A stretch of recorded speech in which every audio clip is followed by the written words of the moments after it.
you for joining us. We're going to go ahead and get started with a call to order and roll call. I'll start with Vice President Raquel Alvarez. Present. Eleanor Evans. Present. Eric Joyce. Present. I'm here, obviously, and Mike Blessing is unable to be here. He'll be absent today due to a successful medical procedure. Needs some time to recover. All right, let's go to item 2B, Pledge of Allegiance. If everybody could stand. Eleanor Evans will be leading us in the flag salute. Please face the flag. Place your right hand over your heart. Ready, begin. I pledge allegiance to the flag of the United States of America and to the republic for which it stands, one nation under God, indivisible, with liberty and justice for all. Thank you. Please be seated. Thank you, Eleanor. Item 2C, Public Report of Action Taken in Closed Session. There is no report out tonight. Item 2D, Approval of Agenda. Do I have a motion to approve? I'll make a motion. All right, I have a first and a second. No discussion. I'll call for the vote. All in favor of approving tonight's agenda, say aye. Aye. Motion carries 4-0. Unfortunately, the high school students have a well-deserved summer break, so we won't be hearing from them tonight, which is sad because that's my favorite part. So we're moving on to item 3A, the superintendent's report. Dr. Vitale? Great, thank you so much. So I'm going to take a little bit more time on my report this evening because I want to share some of the accomplishments that have happened over this entire year. And these accomplishments have transpired due to the decisions made by this Board of Education and in programs and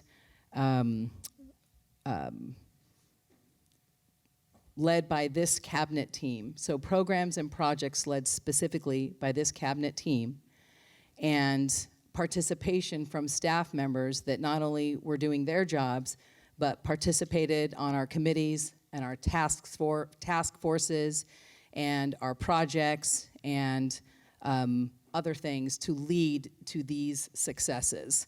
So, and I want to share that this is by no means a complete list of what was accomplished this year, but just a little snapshot into the work and to take this cabinet and staff a little bit down memory lane.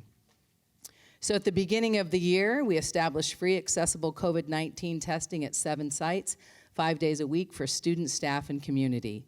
We distributed over 16,500 COVID-19 at-home test kits. We had a successful pilot of elementary furniture, and all TK5 classes will receive that furniture this summer, and our first delivery began yesterday. Between Proposition H and W, over 34 bond projects are in the queue, which include a remodel of Pablo Talk, Jefferson, Surfside, North Terrace, a rebuild of Reynolds, so thank you so much to the voters. Our HR team initiated a new Aspiring Leaders Academy, and some of those applied for and were hired as new assistant principals in OUSD. We had a planning and initial deployment of mobile flat screens to all classrooms. Our community schools program was established at 4 schools, and we're growing it to 2 more next year. Our special education task force created recommendations at the end of literally 4 years of work that you will be receiving tonight. Our portrait of a graduate, adult, and system will guide our strategic work forward, where we had over 70 community participants participate over this entire year before and during and through the heights of the pandemic this year. We expanded TK to all sites. We adopted TK5 History Social Science. We had a TK5 History Social Science adoption. We had a 6 through 12 ELD adoption. We had a 6 through 12 English Language Arts adoption. We had a 6 through 12 History Social Science adoption. We, for the first time, had advanced placement Spanish at the middle school. So we had 18 8th graders take an advanced placement test, and I believe that most, if not all, will pass that test, so we will have middle school students with college-level credits. We launched our Out for Safe Schools badge campaign. We secured additional funding to extend our before and after school programs at every school at no cost to families. We created a new logo. We had an approval for the rebuild of a district office, which will house over 100 employees. We have a successful presence on various social media platforms. We applied for and received over $10 million in various grants. And tonight, we will be presenting to the Board of Education a budget that meets its obligations for the next 3 years. So I want to thank this board of their commitment to all staff and students. I want to thank the cabinet team for leading these various projects, and I want to thank all of the staff members that, again, did their job and participated in many of these projects and pilots. So thank you for that amazing work. It's just the beginning of more great things to come in OUSD, and thank you for the additional time. Thank you for that list. Nice work. Thanks, staff. Wow. And that was only some of them. Nice. All right, moving on to item 3B, board reports. I'm going to start with Vice President Raquel Alvarez. Okay, here we go. Okay, I did a lot this year, and I first want to, I'll go ahead and I'll start with the Rising Star Scholarship recipients. We had, thank you to the Chamber of Commerce and the City of Oceanside. They chose every month. They had some of our scholars were chosen to be rising stars within their schools, and in the end, they gave scholarships to them. So for El Camino High School, we had Angela Hernandez, Ariane Perdue, and Nijo. And from OHS, we had Daniel Cruz, Diane Ibarra, Julissa Beltran, Sabria Mosley. From Surfside, we had Zitlali Valverde Gomez, Angel Gomez Galvan, and Jasmine Perez. And from Packview, we had Jonathan Dolores. I also want to take a moment to congratulate the AVID class of 2022. They rock. I mean, this year we had 70 of our 73 AVID seniors that have been accepted to universities, 42 of which are AVID seniors are graduating with honors. AVID seniors won a total of $287,200 in scholarships alone. So congratulations to all of those students and doing the amazing work that they've done in all these years that they've been in our schools, and just the work that they've done just to get to where they are today. I went to a lot of stuff this last month. It's been amazing. We have had promotions. We have had programs, different celebrations at many of our school sites. We had El Camino Spring Concert. We had the OHS Sabre Awards. We had teacher retirements. We lost a lot of great staff this year, and that's the unfortunate part. But I went to CSEA meetings with the school, just to meet with them to see what was going on within them. I went to the OHS ROTC award ceremony, because of course my kid's in it, and I had to see all the awards he was getting, which as a parent I was in awe because he had so many awards coming to him. Had a meeting with the Boys and Girls Club, was a part of the wellness committee, and just seeing what the things that we want to be able to do within our school sites and everything that we're doing. I went to the green and white game at OHS. I was able to celebrate and be a part of the SLR, the Seagator medley program that they had, the Garrison group. The kids put on some amazing program. It was just work that the staff did, the teachers did, everything that they worked together with these students. I went to the Liberty promotion. I went and worked again in the OHS food pantry. We had the groundbreaking ceremony at SLR changing the name to Pablo Talk. Was able to see the amazing, the Red Falcon. Is it Red Falcon? Red Hawk. Their new red-tailed hawk, right? Their new logo is amazing that they came up with. So to that staff, you guys did an amazing, awesome job. Thank you so much. Went to the TWI recognition ceremony, all the graduations for all of our school and staff. We went to OHS, to El Camino, to Surfside, and just seeing the love and the passion of all of our students within these graduations was awesome. So to the staff, I want to take a moment to thank my fellow board members and the administrative staff as we went to all these different activities that were within our schools. But I want to thank our administrators and the staff at each of our school sites. You guys have worked endless hours, many hours that we don't see a lot of that. We don't get to thank you and we don't appreciate a lot of those things that you do off the clock. And I want to take a moment to let you know that I personally thank you, because there is so much that you have done that we don't see until things like this happen.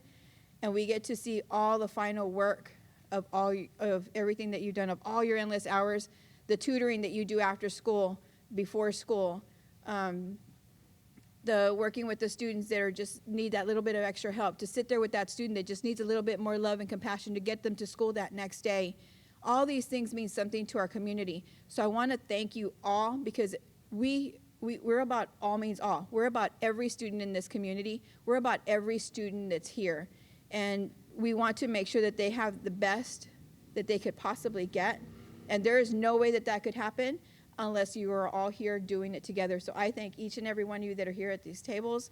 For those that are out there, for those that are at home watching, I thank every one of you, because I know that you all so much need that rest.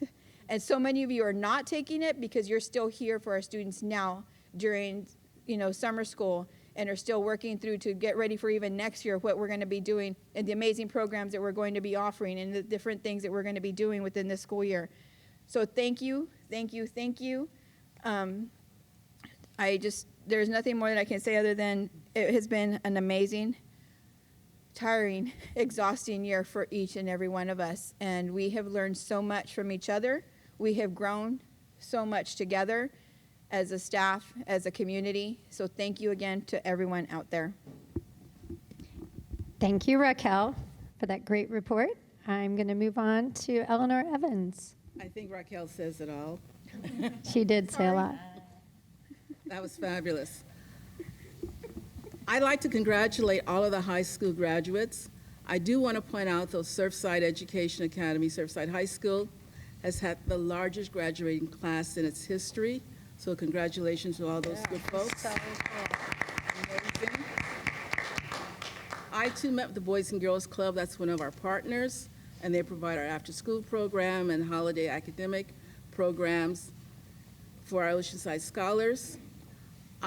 We talked about scholarships, and one of the things that's come up is that the North County African American Women's Association had their event at the Boys and Girls Club, and they gave away over $45,000 worth of scholarships to young ladies of every ethnicity, creed, belief in Oceanside. And there was an entirely different set of students than the ones that were at the Martin Luther King Scholarship Program. This is an amazing district, absolutely amazing. These young ladies happen to be going to the Ivy League colleges, the Big Ten colleges, Cal State, Harvard, the UC system, and to about 4 or 5 out-of-state universities. It was amazing. It is amazing. I am so proud of our students and the hard work they do, and the fact that we have such a phenomenal group of educators who push them forward. When I say educators, I mean everyone. If you work at the school, you're involved with the school some kind of way, at whatever level, you're an educator, you're a teacher, you're a role model. So I thank you all. We thank you all. I attended the Equity Conference, San Diego County Office of Education, and basically as board members, we need to be made aware and educated as to how we can improve the achievement of our students as they move forward to becoming the best individual they can become, and as well as making this district the best district. We are on our way. It is phenomenal, the things that are happening in this district. I kind of wish I was a student again. Okay. Congratulations to the students who graduated from the Dual Language Immersion Program. That's phenomenal. That's a landmark. We're only, is it 2 districts, correct me, that have this program? You know, and it really needs to be advertised. We are phenomenal. We're so far ahead in that area. I attended the California School Board Association Delegate Assembly. They do have a bill on transportation. The governor has approved it. The legislation is saying it's holding it for obvious reasons in terms of what's going on with the gas, et cetera, et cetera. Okay, congratulations to Keene Middle School. They were able to revamp and reinvigorate their National Junior Honor Society, and is phenomenal. Coming back from COVID and having, 20 or 30, I wish Mr. Wright was here, 20 or 30 students who qualify for the National Junior Honor Society. I attended Career Tech Spring Exhibit. Again, another phenomenal program. In fact, you know, I was not aware that we did TEDx. And I know that El Cajon has invited me to drive down to El Cajon to see their TEDx, and I happened to mention that. And our teacher of the year, Christina Vasquez, says, "Oh no, we have one here." I said, "What?" You know, so folks, those of you who think that we're not about, we are about. We are phenomenal, okay? I was very much involved with the Pride flag, raising the flag. You know, we are an inclusive school district. We're public education. We accept everyone. We want everyone to feel at home, feel comfortable. We respect all students. We believe in the safety, dignity of our students, and we want them to feel home, which is probably one of the reasons why we're moving so high up.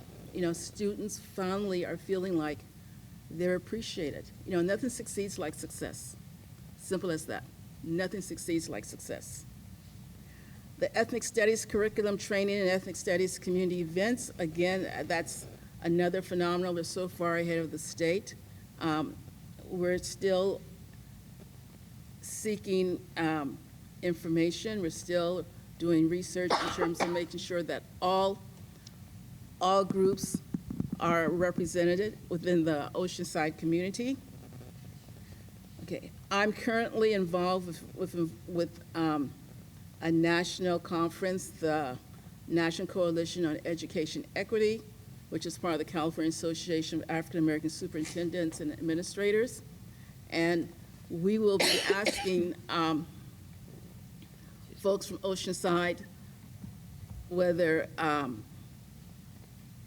staff, faculty, or community, or board members to participate in this, doing presentations. You know, we do a lot of good stuff, but we don't get the publicity. And I think we need to really push that area. And I mean that sincerely. It's not a negative that we don't get the publicity, because we're so busy working and focused on doing our very best, okay? But sometimes, you know, what's that expression about? The rooster that crows, okay? Today I had the opportunity to address the San Diego County Board of Supervisors, Area 5, Jim Desmond, because Mr. Desmond, or Supervisor Desmond, is very much involved with wanting to promote Oceanside School District in terms of giving us support financially, as well as some other areas in terms of what he calls the blueprint for safety. And we're listening, okay? That's my report. Thank you, Eleanor. And I'll turn it over to Eric Joyce. Yeah, it was a busy month. I'll highlight my 3 big highlights. I'll keep it to 3. The Dr. King Scholarship Garden and the scholarships that were given out was so much money, but the stories that are told by those scholars every year, I have to wear my glasses every time because I will just leave there wrapped in tears. Every year there are several students who highlight their families who risked literally everything to leave home, cross an imaginary border, and give their child a chance at the American dream. And those kids take that up, and they're going off to college to do amazing things and to change the world. And it is so powerful to see it in real time. The work that we're doing and the work that we do to bring families in and to bring up these incredible young people is so powerful. It is changing the world. That's a good start. The second one, doesn't get any better. It's Pride by the Beach, where it was an incredible event that draws people from all over the region to Oceanside. It's hosted here in Oceanside, and the keynote speaker was none other than our own Dr. Julie Vitale. Her leadership and her visibility and her willingness to share her personal story, it's not something that just changes lives, it actually saves lives. It's incredibly powerful. So I'm just very thankful that for your willingness to do that. And then the third one, my big joy was the graduations. They 3 in one day. They're amazing. And in fact, later on, even at Pride by the Beach, one of the students who graduated came up and said, "Oh, I saw you at graduation. You were up on stage. It's so good to see you here too." So all those connections are beautiful.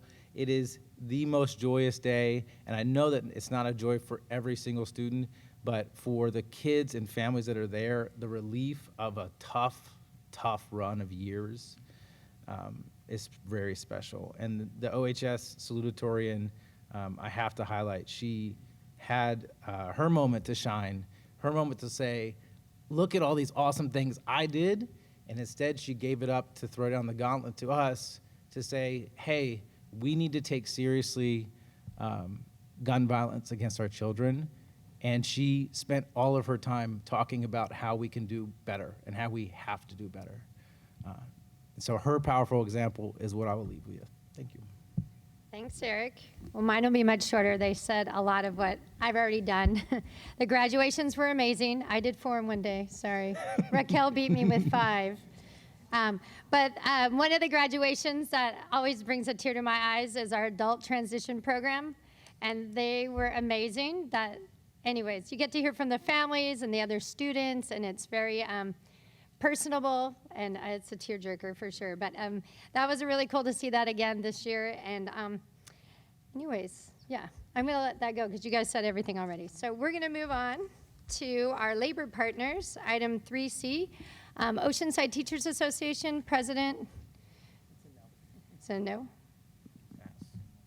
No. No report? All right. You guys are taking the summer off. So is CSEA. All right. Moving on to item 4, general consent items. Do I have a motion to approve? Wait. Hold on. Before we do this, I need to see public comment. Yeah. Where are they at? These are all. Oh, okay. Ooh, new fancy form here. All right. So we do have some public comment for general consent items. So before we do that, I will turn it over to Ann to call them up. Okay. So our first speaker for item 4D will be Rose Higuera. Is she here? Okay, so I'll come back when I see her come in. For item 4RR, Lisa Turner. So as Lisa Turner's coming up, the Board of Education is happy to receive public comments. We look forward to hearing from the public. I just want to remind, because I see some new faces in the audience, you have 3 minutes to speak. There will be a timer that will come up on the screen, so you'll see it there. And then when your time's up, your public comment is over. You can't ask us questions. I mean, you can ask us questions we can't answer during public comment, so I don't want you to feel like we're being rude. So just wanted to say that. And all right, I'll turn it over to you. Thank you. I'm Lisa Turner from Palomar Family Counseling Service. I'm happy to be here. So thank you for having me, Board of Education and OUSD administration. I'm here. I know the approval of our contract is a general consent item, so maybe I don't really need to be here, but I felt it was important for 2 reasons. I really want to say 2 things. One is thank you for your partnership. We really do take the I think it is a privilege to continue to serve the mental health needs of Oceanside Unified students and their families, and we really appreciate that, so thank you for that. And also, I wanted to call out a thank you to you for your acknowledgement that students' mental health needs are vast and they need to be addressed. And I believe that this district is taking this very seriously. I just see that from the actions that you've taken, from supporting putting school counselors in every school and a lot of other items that come through LCAP, and your partnerships with other community organizations as well. We know it takes a village, but we know students' mental health needs are really important, and I think it really comes down to you understanding that if their mental health needs are unaddressed, then you can't do your job of educating them. And so we're really thrilled to be a partner in that, and thank you for your support. This year, under the contract, this year our staff served 835 students in 20 schools, and that's really remarkable. We have never served that many before. We've never had that many referrals before.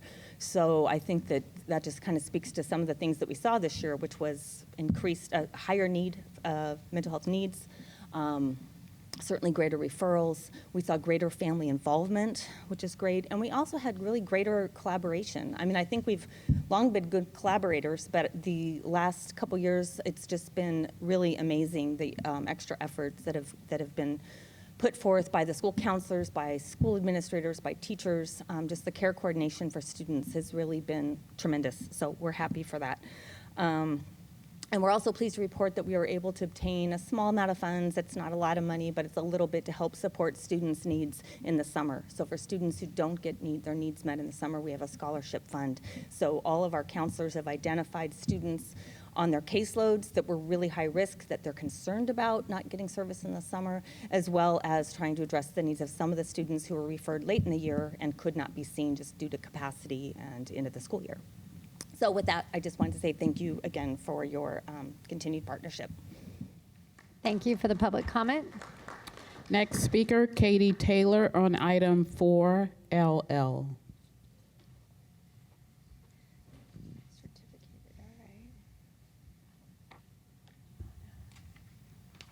Good evening. Good evening.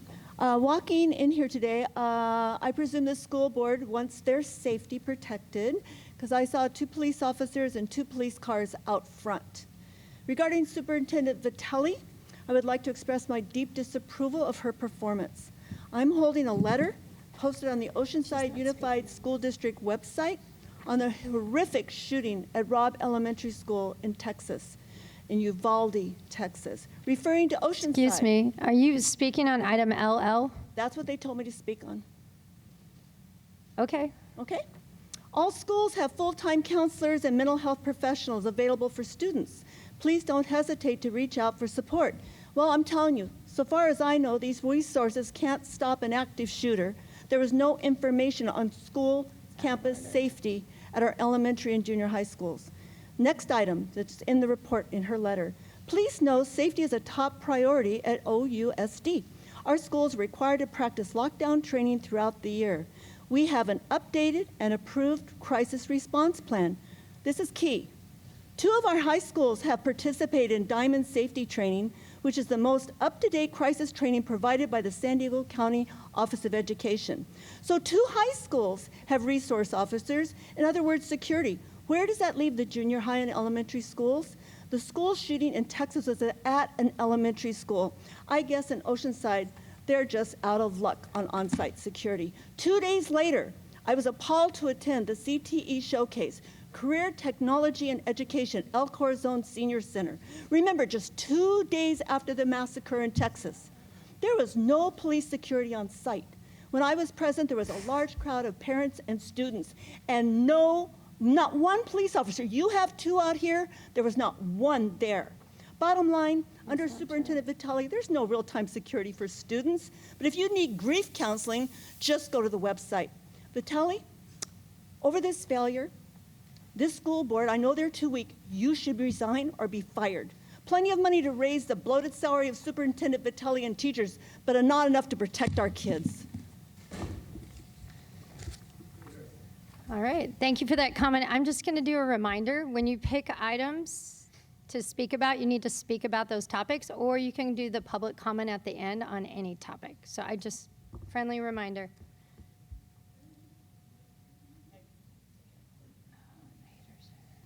Next speaker is Rose Higuera, and Rose has chosen items 4D, 4RR, and 4SS. Am I getting this right? That's Apple purchased Chromebooks. So Rose, if you can speak on item 4D, Why am I missing it? and then when you move to the next one, Oh, let it's us this know one. so that we can start the timer over.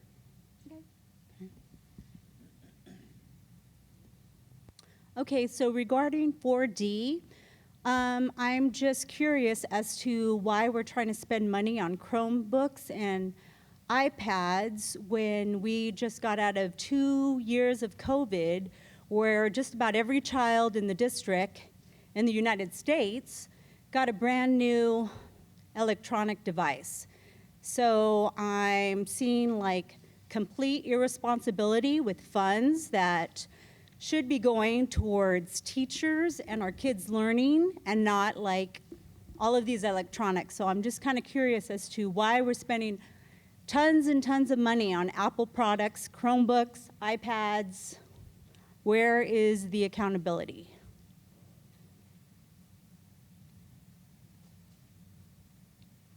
Is there an answer, or? We don't answer questions. I mean, we just spent tons and tons of money on our kids. I mean, everybody had a brand new laptop that went home. And so I'm trying to understand We had to where the purchase justification is for all of this unnecessary spending. That's all. Next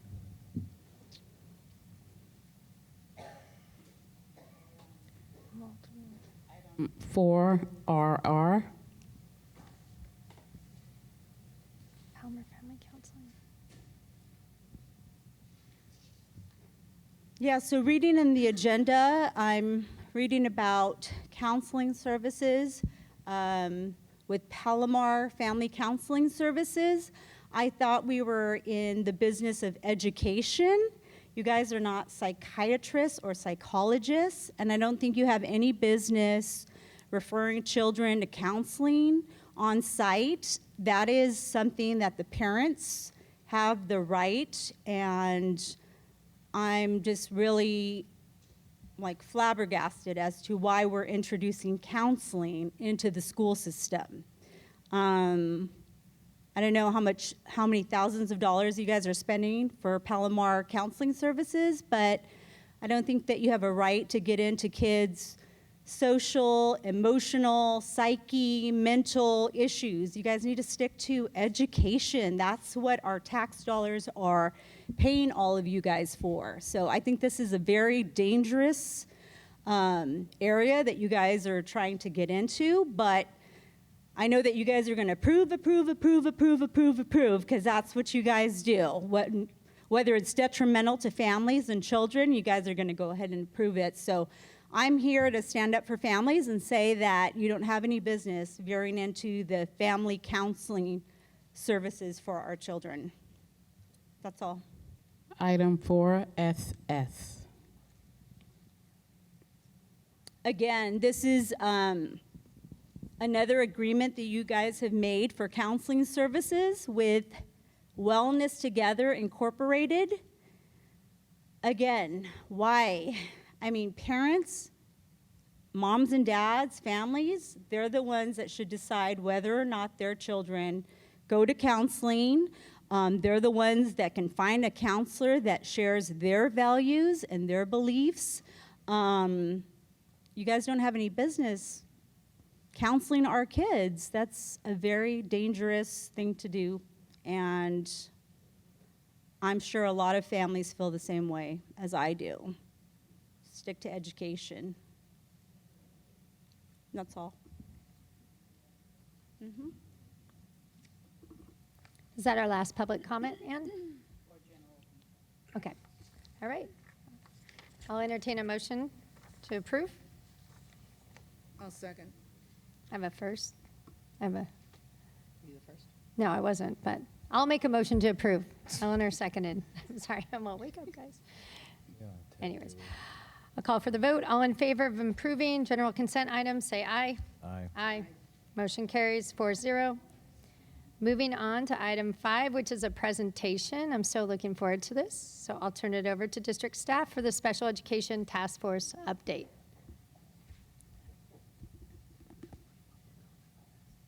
Oh, we can watch this first, can't we?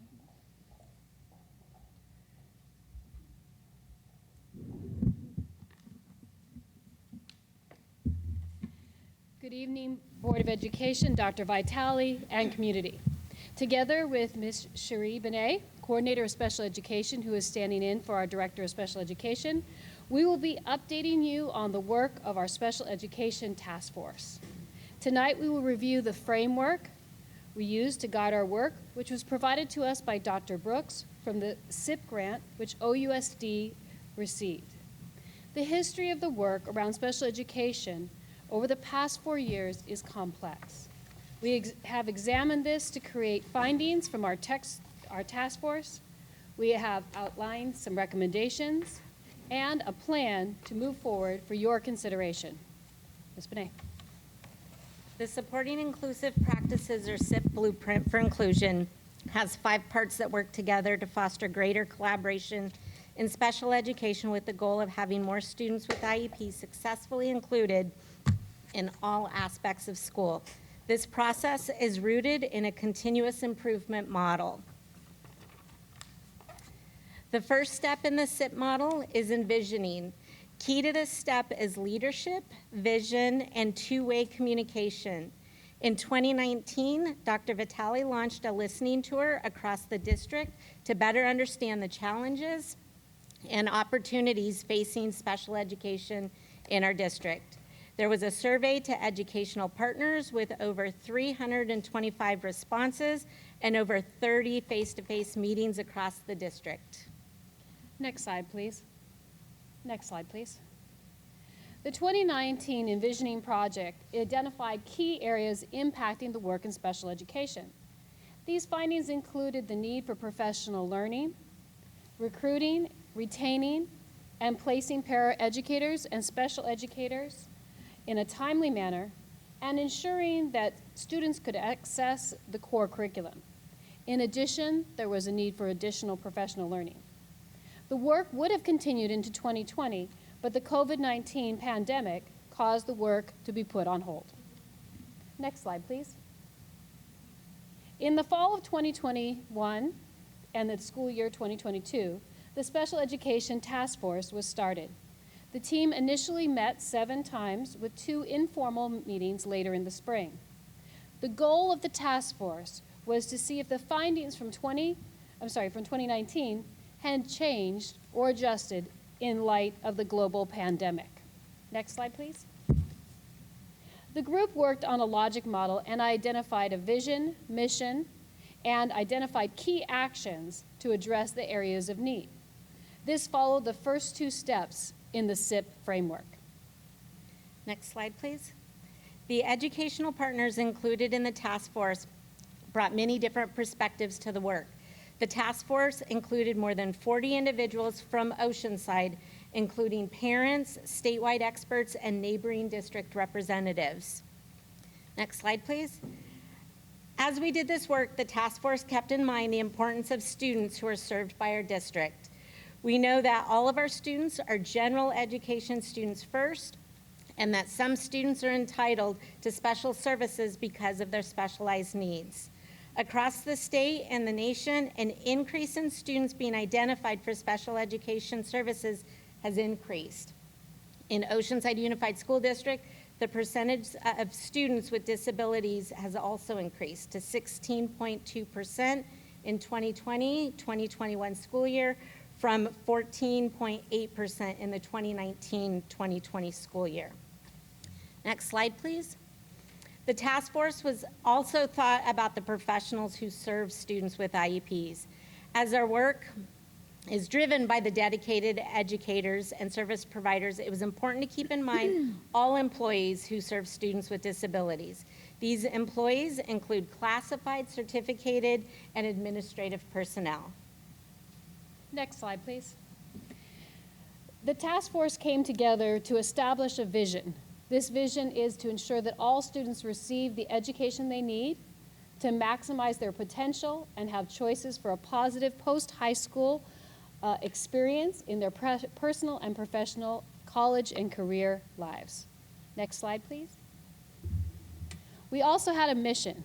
The mission was to ensure that we have healthy relationships and working systems between students, staff, and caregivers in order to increase positive student outcomes for students with disabilities. Next slide, please. The task force expressed a great deal of urgency around ensuring that this work is done in a new, innovative way that will change the outcomes for our students.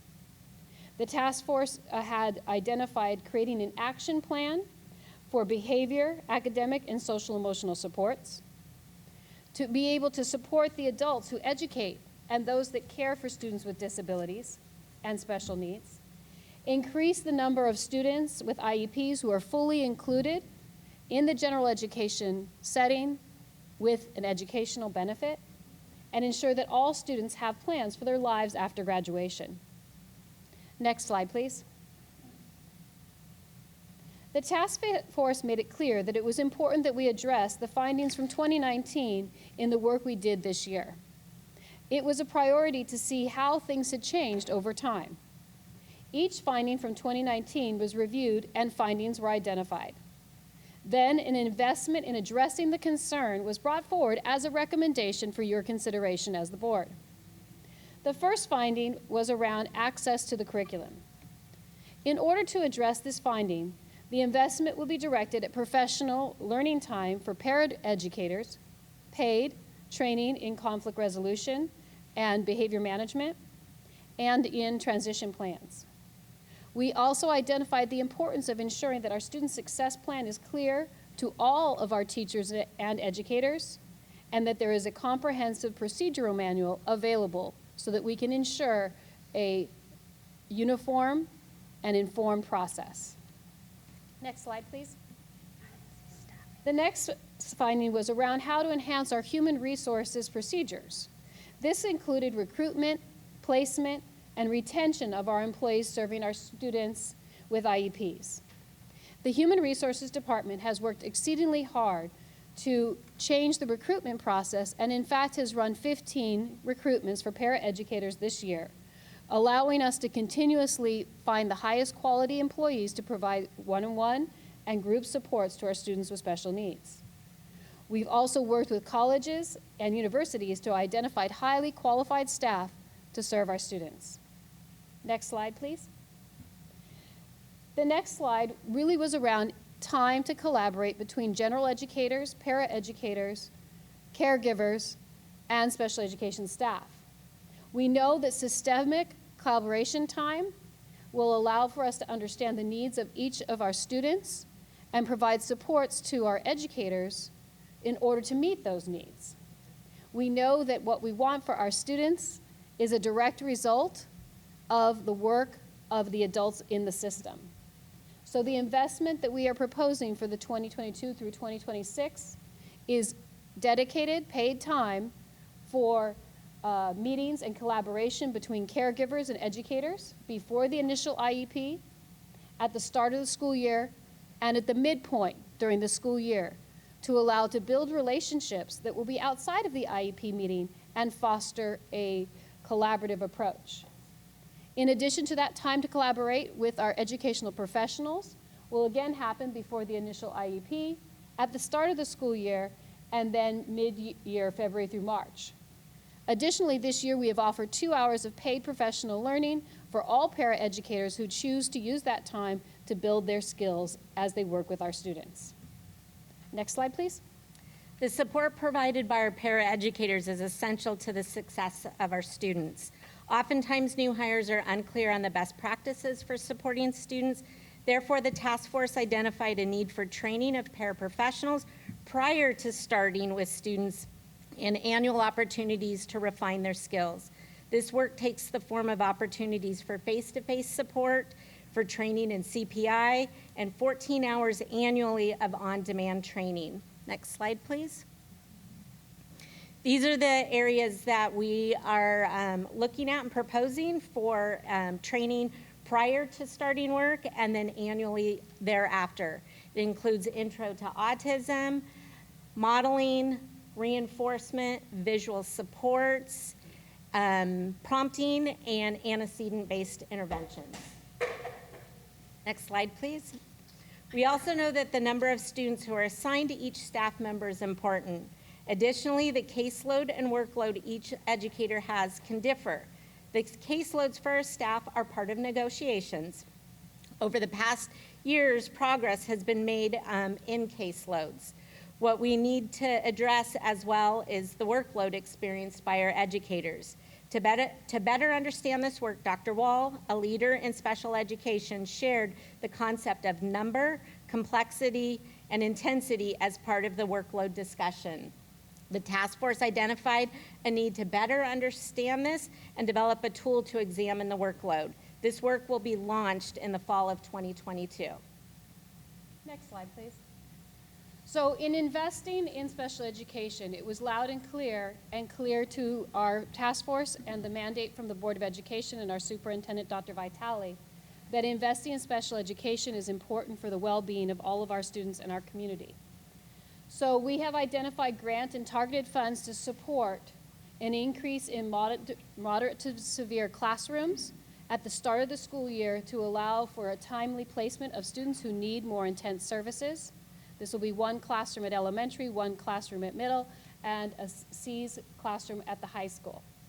We believe that it's important to increase support to our families and caregivers so that they can feel confident in their partnership with us as we serve their students.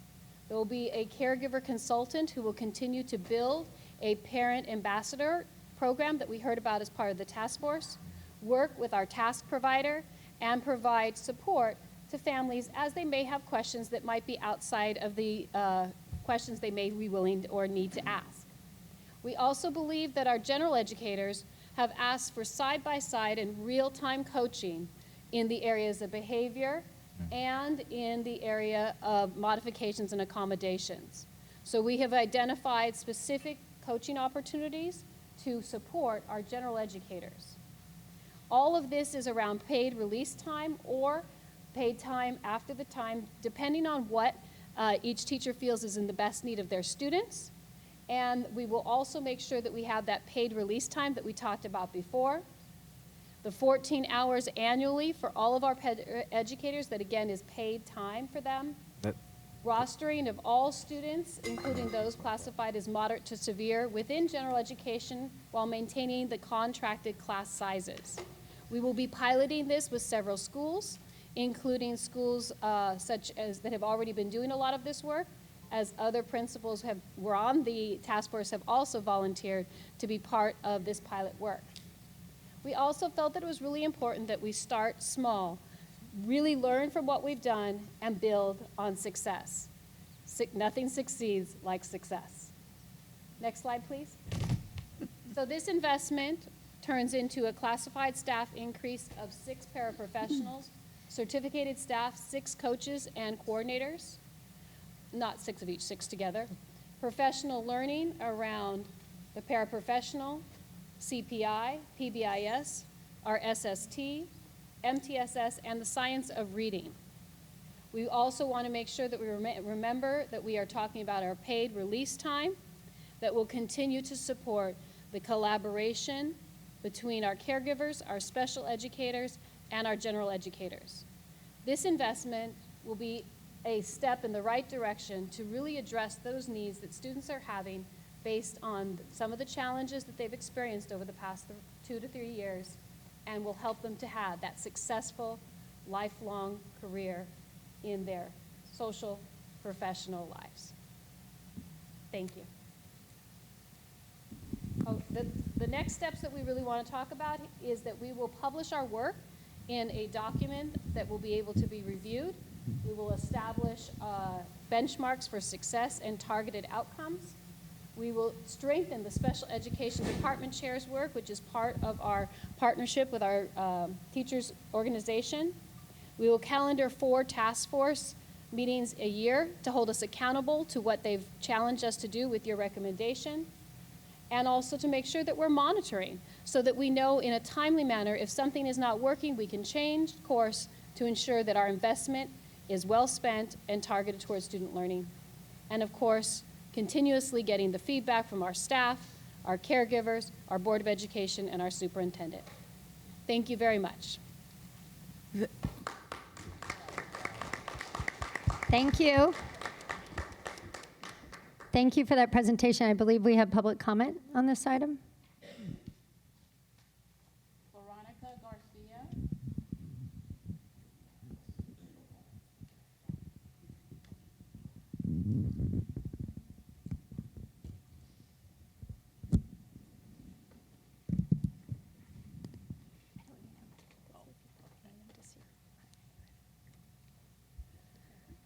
I'm gonna need a translation. Okay, ¿lo digo yo primero y usted? Sí, okay. Should I say it first and then? Okay. Sure. Okay. Good afternoon, board members and Superintendent Vitali. Mi nombre es Verónica García y soy una mamá del distrito. Tengo 2 niñas y una de ellas tiene necesidades especiales. ¿Me espero? Okay. Escuchar esta propuesta dada por la Special Education Task Force me da esperanzas y una nueva visión para el futuro de mi hija. Yeah, sure. Go ahead. Okay. You guys are going to tag team it? Okay, there you go. Got it. My name is Veronica Garcia. I'm a mother that has 2 children in the district, and one of them has special needs. I heard the proposal given by the Special Education Task Force, which gives me hope and a new vision for the future of my daughter. Si el propósito de este plan es darle mejor entrenamiento a los maestros de educación especial y educación general y para profesionales en las áreas de necesidad ya identificadas por el Task Force, es sumamente importante apoyarlo. If the purpose of this plan is to give better training to special education teachers, general education, and professionals in the areas of need that have been identified, then this task force is extremely important to support. Queremos que la inclusión de nuestros hijos sea significativa y bien apoyada, donde no solamente se beneficiarán nuestros hijos con necesidades especiales, sino también los niños que están en educación general porque van a aprender entre ellos. We want the inclusion of our children to be significant and well supported, where it's not only in benefit of our children with special needs, but also for the children that are in general education because they learn from each other and about themselves. Sobre todo, empezando nosotros como adultos, porque somos los que les damos el ejemplo y ellos verán que la educación, niños de educación especial pueden ser incluidos en educación general. Above all, starting with ourselves as adults because we are the ones giving them an example, and they will see, the children in special education will see that they can be in general education but with support. Si este plan es aprobado, se cambiarían tantos procedimientos que han sido implementados desde el empiezo de la educación general en 1975. Los tiempos han cambiado, la educación ha evolucionado y también es tiempo que nosotros cambiemos. Ahora es el año 2022. If this plan is approved, so many procedures would change that have been implemented since special education was started in 1975. Times have changed and education has evolved, as well as special education. There are changes now that we're in 2022. We should start now. También necesitamos transparencia en este proceso, porque no va a ser fácil, pero si se detectan los problemas a temprano, se podrán hacer el cambio para que sea un éxito. We also need transparency in this process because it's not going to be easy, but if anything is detected in the beginning, it will be able to be seen and changed so that it is successful. Siempre se dice también en las IEP meetings que tu hijo no completa las metas, pero todo es una cadena. Si no tenemos el apoyo para los maestros, para profesionales, ¿cómo esperamos que nuestros hijos completen sus metas? El futuro de nuestros hijos está en sus manos. Soñamos que nuestros hijos sean integrados a una comunidad y también lo queremos en la escuela. Así que ellos se convertirán en personas con propósito para nuestra sociedad.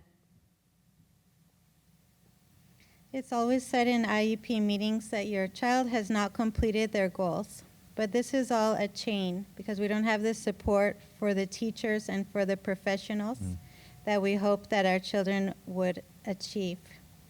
The future of our children is in your hands. We dream about our children becoming integrated into our society and our community, and also we want this in our schools. And that way they will become people with purpose for our society. Muchas gracias. Thank you. I'll open it up for board discussion or questions for Dr. Levy.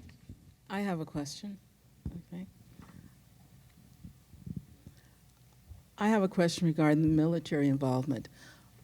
As we know, the Department of Defense has declared Oceanside Unified as their location to send special needs military dependents. Since we're west of the Mississippi, we are the ones that receive those special needs students. Are they involved with the study in terms of being able to help finance the study, the pilot? I'm not sure at this time that they're continuing with the practice of sending all students with special needs to Oceanside. I think that they have a variety of places they do, including Oceanside, because we do have an outstanding program. As part of the task force, we did not have military families, but we will take that recommendation as we move forward as an area that we can look into for an improvement. Thank you. Thank you. My question, again, just comes from my lens as a teacher. I know that when you move from the model of having students that are out of the classroom to having kids that are more diverse, neurodiverse, behaviorally diverse in your classroom, if you haven't practiced that, if that's not your skill set, if you haven't trained on that in years, that can be hard. And it isn't always the best result for students. I loved what Ms. Garcia just brought up, that the inclusion has to be significant. I think that's such a great way to put it. Can you tell me more about number 4, the coaching lead by teachers who are education specialists? Like how does that functionally work a little bit more? Because I think that piece is really important for teachers to get something out of. We absolutely agree. So on the task force, we had quite a few teachers, both general educators and special educators. And one of the things that we talked about was the importance of having someone who has the expertise, so someone with a special education credential, an educational specialist, to do real-time, side-by-side support so that somebody can see what it really looks like. In addition to that, we feel that it's important as well to have video opportunities for people to see it in a video, but then also have someone watch you teach it and say, oh, this is what can happen. I think that that's going to be really important. So we've actually designated there will be one person, a teacher, a TOSA, who will be assigned to do that work. We'll be tracking who they work with, and especially those sites where we're looking at that full inclusion model, so that they will be prioritized at those sites who are piloting to see what it looks like so that we can provide those supports. In addition to that, really key to this will be that pre-meeting in the beginning of the school year where there's designated time for the educational specialist and the general educator to sit down and talk about the students. We know that over time, when students move from grade to grade, they do change, but we do find that there are successful practices and opportunities and ways to work with students that can be shared and discussed so that we're not starting over every year. We know our ed specialists stay with our students for many years. Our principals and APs stay with them for many years. But sometimes what we feel like that gap is when the child moves from one grade level or one school to the other, not just a 30-day intake, but really that informal side-by-side. You know, when I talk to this student, if I say their name, so for an example of a student who might be having attention challenges, if I say, please pick up the book, Mason, the child who only heard Mason didn't hear all ahead. A slight change might be, Mason, get the child's attention, pick up the book. You'll have a very different experience with that. So we want to be able to provide those kinds of examples and side-by-side observations in a targeted way. So that's what we're thinking about. I'm not sure about the timing of those meetings, but as a suggestion, we just kind of started this exactly at our sites too. And it, in our experience, it's been really good to have the teachers with the kids for a couple of weeks first, so it's not like preemptively striking, and they get their own views, and then you kind of bring that ideas together. That's a great idea, though. I think that's very supportive. Thank you. I just want to say I'm excited. I've been on the special ed task force. I was a special educator in this district, and it was very frustrating for many years. So all of this and this investment that we're making is good for all students. So I'm really excited. I know it was long and laborious to get to this, and COVID kind of put a hitch in it, but we persevered, and I'm excited to see what this turns out like. And I plan on continuing on that special ed task force. It's been great. And through that task force, we've seen many of our general ed and special ed teachers rise up as leaders to really talk about their experience in the classroom and what they need to support all these students, as well as parents like Veronica that came up and spoke, which I foresee as a future parent ambassador. So, I mean, we have a lot of really, really strong people on this committee that keep the work going, and hopefully we can add some more people to it. So, thanks. Thank you. Thank you for an excellent presentation. Thank you. All right, this one doesn't require a vote. It was information only. So moving on to our next item, which is personnel. Item 6. 6A is approval of declaration of need for fully qualified educators for 22-23. The State of California Commission on Teaching Credentialing requires that school districts anticipate the needs to hire teachers under either an emergency or limited assignment permit that's declared prior to each school year. Human Resources has put together a list of these estimates for district approval to comply with this state requirement. Move approval? I'll second. Do we have any questions? I just want to compliment Dr. McAtee in terms of the quality of people that are being hired by the district. I think it's phenomenal. Thank you so much. We're not just getting qualified, we're getting highly qualified educators. So thank you. You work Thank you. hard. Did you make a motion? Yes. You second it. There's a motion and a second. Any more questions? Seeing none, I'll call for the vote. All in favor of approving item 6A, say aye. Aye. Aye. Motion carries 4-0. Moving on to item 6B. So this item is recommended to the board for the approval of the variable term waivers for teachers to be authorized to teach EL students during the 22-23 school year. These teachers are credentialed. This is the additional EL credential authorization that will make them compliant. Thank you for the explanation. I'll make a motion to approve. Second. Any questions for staff? Seeing none, I'll call for the vote. All in favor of approving item 6B, say aye. Aye. Aye. Motion carries 4-0. Moving on to item 7, curriculum and instruction.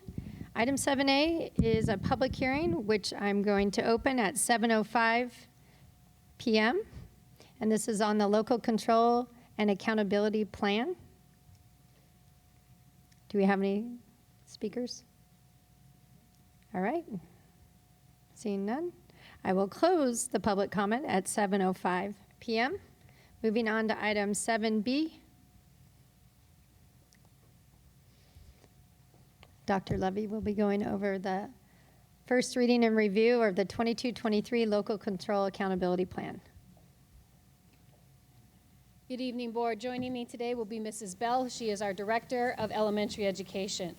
Thank you for the opportunity for us to present to you about our 22-23 annual update of the Local Control and Accountability Plan. Mrs. Bell.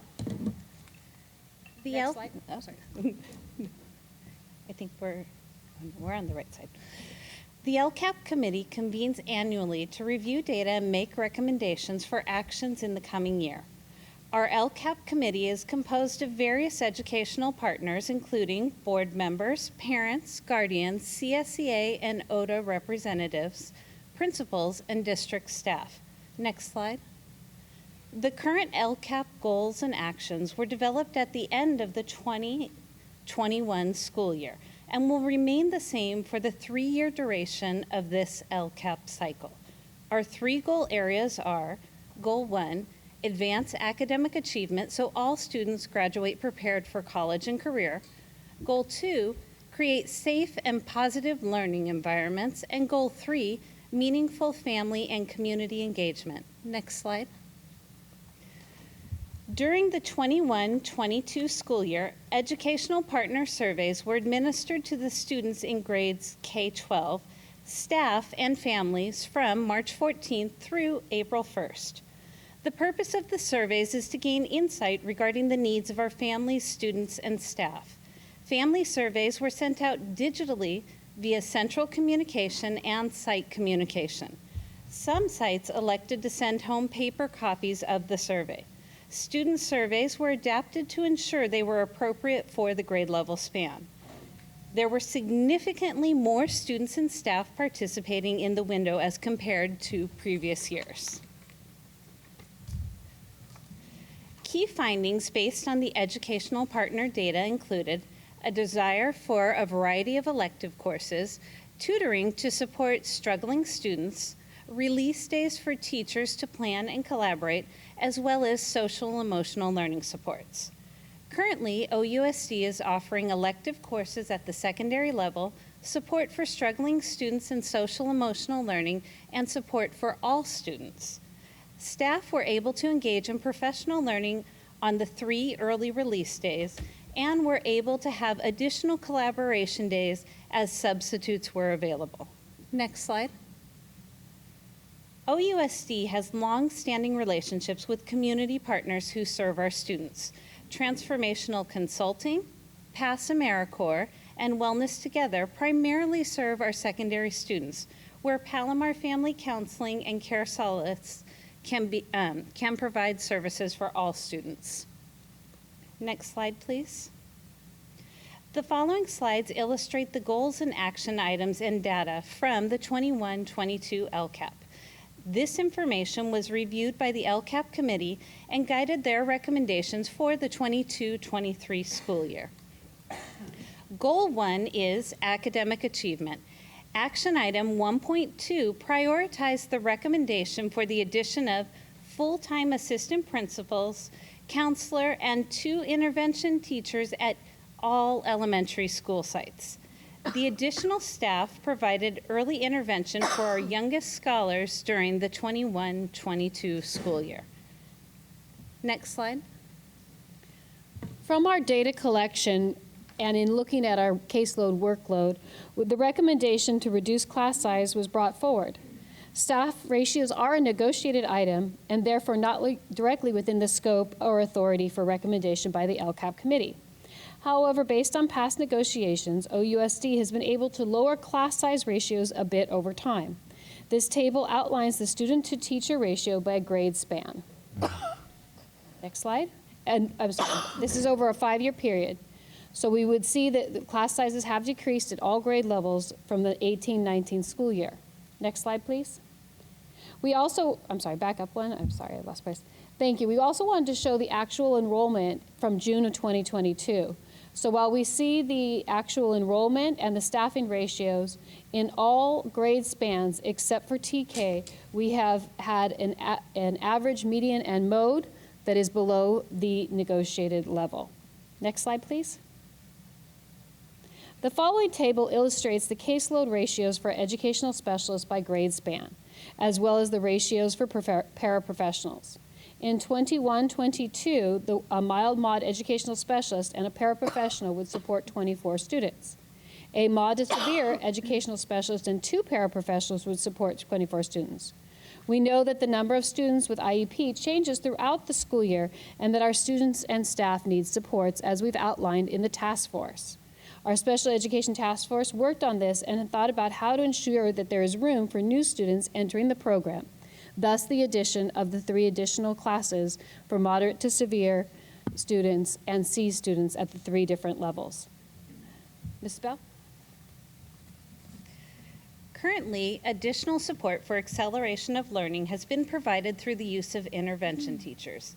In elementary, they support our students by strengthening their foundational skills in reading and math. This work includes phonics instruction and number sense. In secondary, intervention teachers provide support for our multilingual learners to access core curriculum. Next slide. Over the past 5 years, OUSD has made a concerted effort to update core curriculum and provide meaningful supplemental curriculum aligned to the adopted core materials. The following chart depicts the core and supplemental curriculum for elementary, middle, and high school. Notice that we have an elementary reading program, and we will have new history social science programs, K-12, and a new English ELD program in grades 6 through 12. Next slide. Under Goal 1, our final action area is 1.3. Actions include students in grades K through 8 completing the iReady diagnostic 3 times annually, 9th through 12th graders completing the STAR assessment 3 times a year, and this action also includes the site based on Title I allocations and personnel to support professional development to improve academic achievement. We will now show you some data for elementary and secondary students. The following slide illustrates the academic growth of our kindergarten through 8th grade students in overall reading and math. In iReady, the red band represents the students who are 2 or more grade levels below. The yellow band represents the students who are 1 grade level below, and the green band represents the students who are on grade level or above. iReady is directly aligned to the California state standards for reading and math. On the fall diagnostic, 26% of the students were considered on or above level in reading as measured by the California state standards and the iReady assessment. In the spring, 46% were considered on or above grade level. This is an increase of 20%. In math, the growth increased from 14% on or above grade level in the fall to 39% in the spring as measured by the California state standards and the iReady assessment. This constitutes a 25% overall growth for students. Next slide, please. On the far right of the slide, you will see a grid with the percent increase in reading scores for students in grades K through 5. Again, this compares the fall to the spring test. Notice all the grade levels show an overall improvement in scores. This growth in the early grades may be attributed to our intervention teachers who focus their efforts on our youngest learners and the phonics instruction of the science of reading. Additionally, the iReady program itself has an instructional component designed to accelerate and target the learning needs of each student. Next slide, please. This same comparison is now being shown for math in grades K through 5. Again, there is an improvement in the overall percent of students at or above grade level. This improvement amounts to a 30 to 37% increase. Next slide. This chart shows the reading scores in middle school, as noted by the green bands comparing the fall to spring test. Students in grades 6 through 8 showed an overall average improvement in reading scores. Many of our middle schools have used the iReady instructional components for targeted learning and have seen positive results. Next slide, please. This chart shows the math scores in middle school, as noted by the green bands, comparing the fall to spring tests Students in grades 6 through 8 showed an overall average improvement in math scores. Each principal and their instructional team have examined these data points and are using them to plan next steps for the coming school year. Next slide, please. Thank you. The data points we just shared with you are directly aligned to supporting our multilingual learners, also known as English learners. As a result of all of our efforts, we have had 372 multilingual learners reclassify as English proficient in the 21-22 school year. Next slide, please.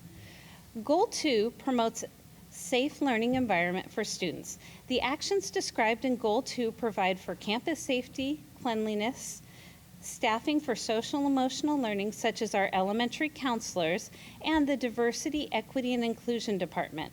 This work is essential for students to feel safe and improve mental health. Next slide, please. Goal 3 is focused on offering meaningful participation and engagement with our families. Areas to highlight include the connections that school community advisors are able to make with families and the opportunities such as DPAC and DLAC, which are facilitated by our TOSAs and district staff. This year, we have also added community school coordinators at 4 of our school sites. The community school coordinators have been able to provide direct services to the students and families where they are housed: Jefferson, Laurel, Libby, and Mission. Next slide, please. During the 21-22 school year, the LCAP committee convened 8 times to analyze the academic and SEL data based on the LCAP metrics. They also revised educational partner surveys to ensure relevant data was captured, and then analyzed the priorities of the students, staff, and families. Based on the committee's analysis, it was determined that OUSD's current actions are in alignment with educational partner priorities. And the recommendation is to stay the course with continued improvement. Next slide, please. We know that funding is limited and that one-time monies can change our work. Knowing this, the LCAP committee wanted to make recommendations about how to spend funds to support students should additional monies become available. This slide illustrates the recommendations from the LCAP committee. Several things recommended will be implemented in the 22-23 school year based on other funding becoming available. This includes an increase in our duty supervisors at the elementary level. Another recommendation that we will be able to do is to grow our community schools, which will be using grant funds that we received to increase to 2 sites.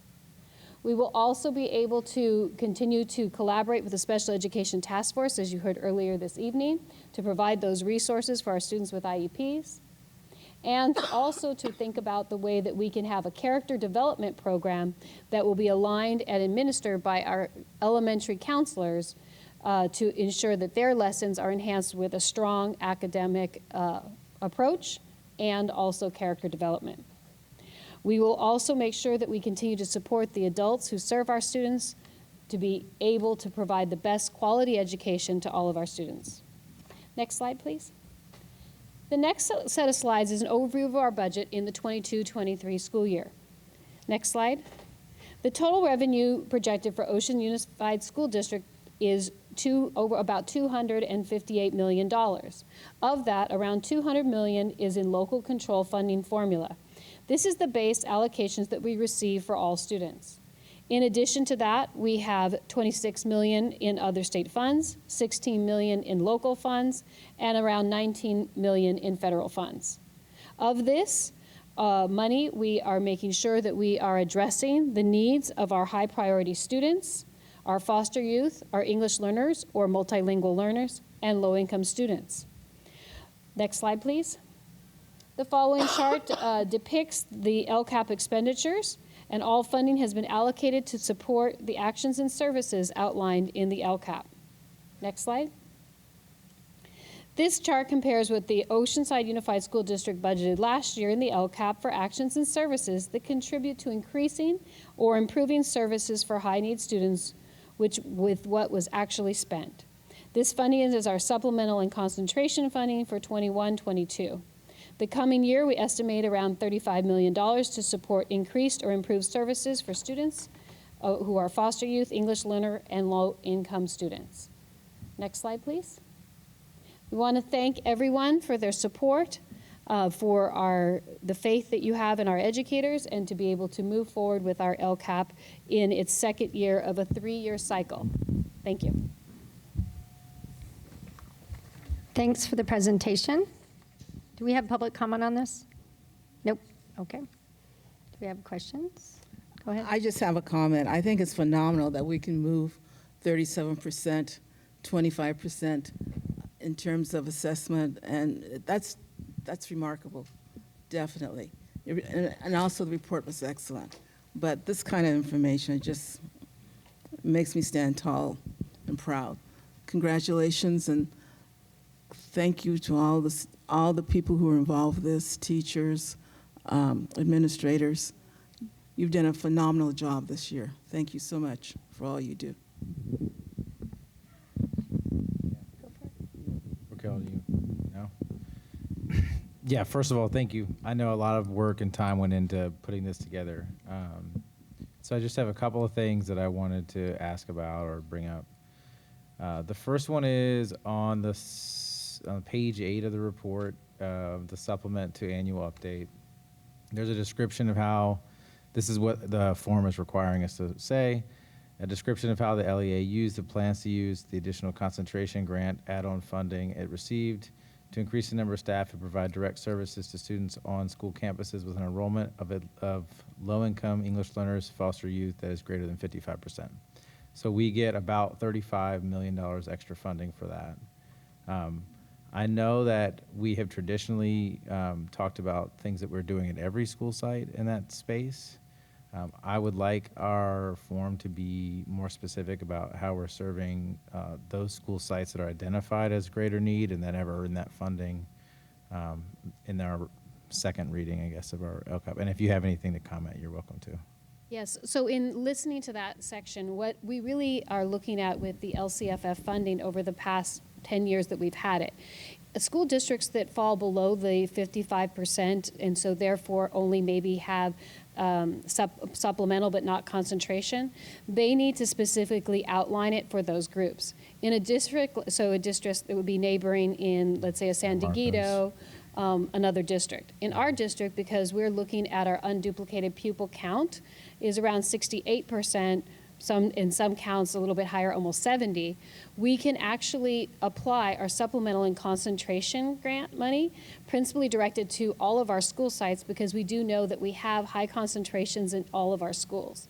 I believe all of our schools are now over 42%.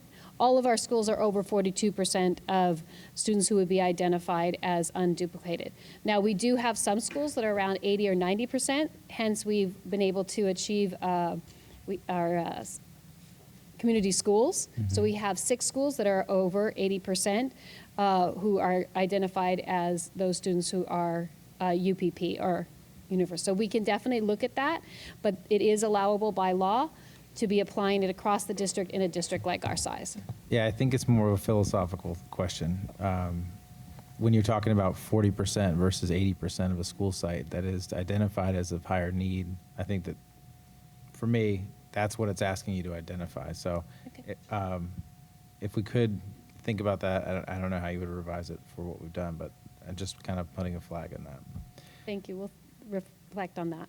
But legally, we are in compliance with, I guess, Shirley Weber's bill that said we had to designate.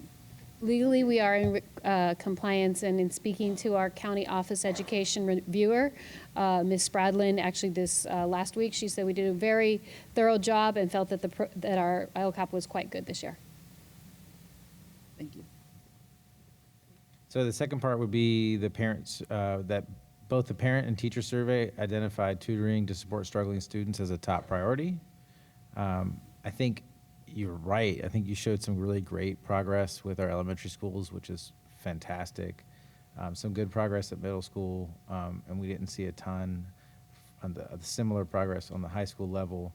But the middle and high school don't have that much intensive tutoring like the elementary schools do. We also saw in those in that data that we had a lot of kids moved. It looked like to me, and we haven't seen this data for long, so I'm just gonna go from what I saw. We had kids that moved from the middle yellow band to the green band. That was a big jump. What we didn't see as much of a big jump was the red band moving out. In order to see that, the red band gets smaller. So it's hard to see on this slide. It's not the best example. So Yeah, I can't see the numbers underneath I'm it. sorry, I didn't, So- when it projects, it doesn't project well. But what you want to see is you want the green to get bigger and the red to get smaller, because that means your yellow is bigger. So if we go back one more, please. I was more looking at the middle school. Yeah, I'm You can see sorry. the number underneath it. You can see the number, yeah. Can you go to the middle school one?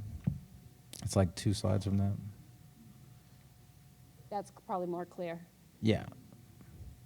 So if you look So we at- do see some drops for sure.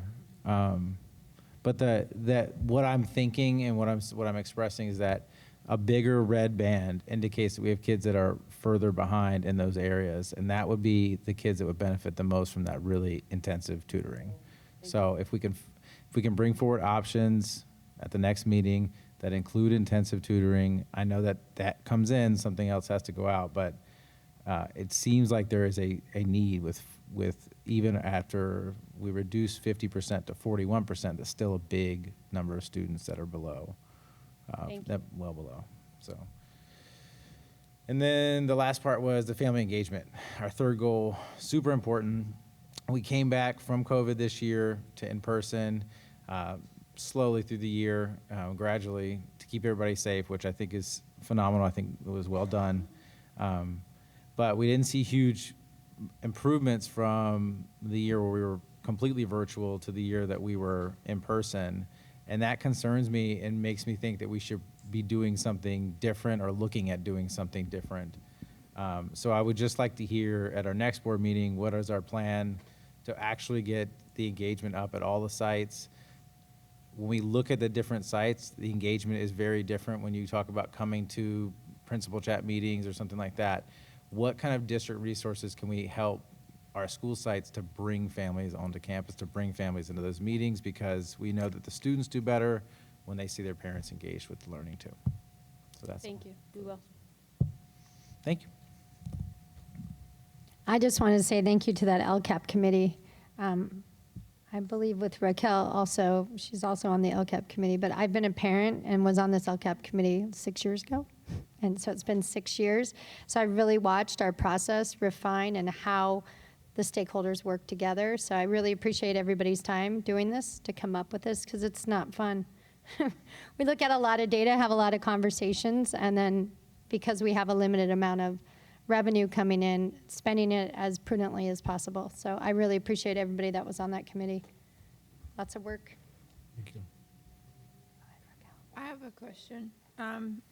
Sorry, Mercedes. Sorry, you know me, last minute, and things come into my head. One of the concerns that we had was the students that are not coming in. There's no, like, the butt in the seat that we talk about, like those students that are not there. So is it possible, because I know that, like, TC does a lot to go knocking on the doors and everything that happens with that. Is there a way that we can increase that contract so that we can get some more bodies in that group to be able to continue to grow that process so that we can have more students, the follow through happen with the students that are not coming into school, and for whatever reason the absentee numbers go down? Because I know that some of our school sites had students that were out 100 and something days, consecutively. And so having that happen, is there a way that we can make that happen and focus on that area?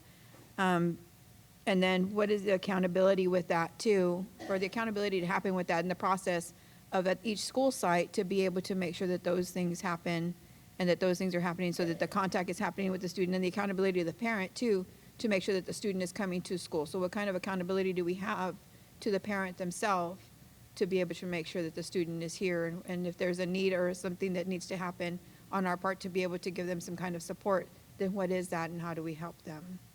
Thank you. We'll definitely look into that. We did examine the data around attendance, and we'll consider how we can make sure that we continue to enhance the outreach efforts that we have through TC and our partners. So we'll definitely look into that for next time. Perfect. Thank you.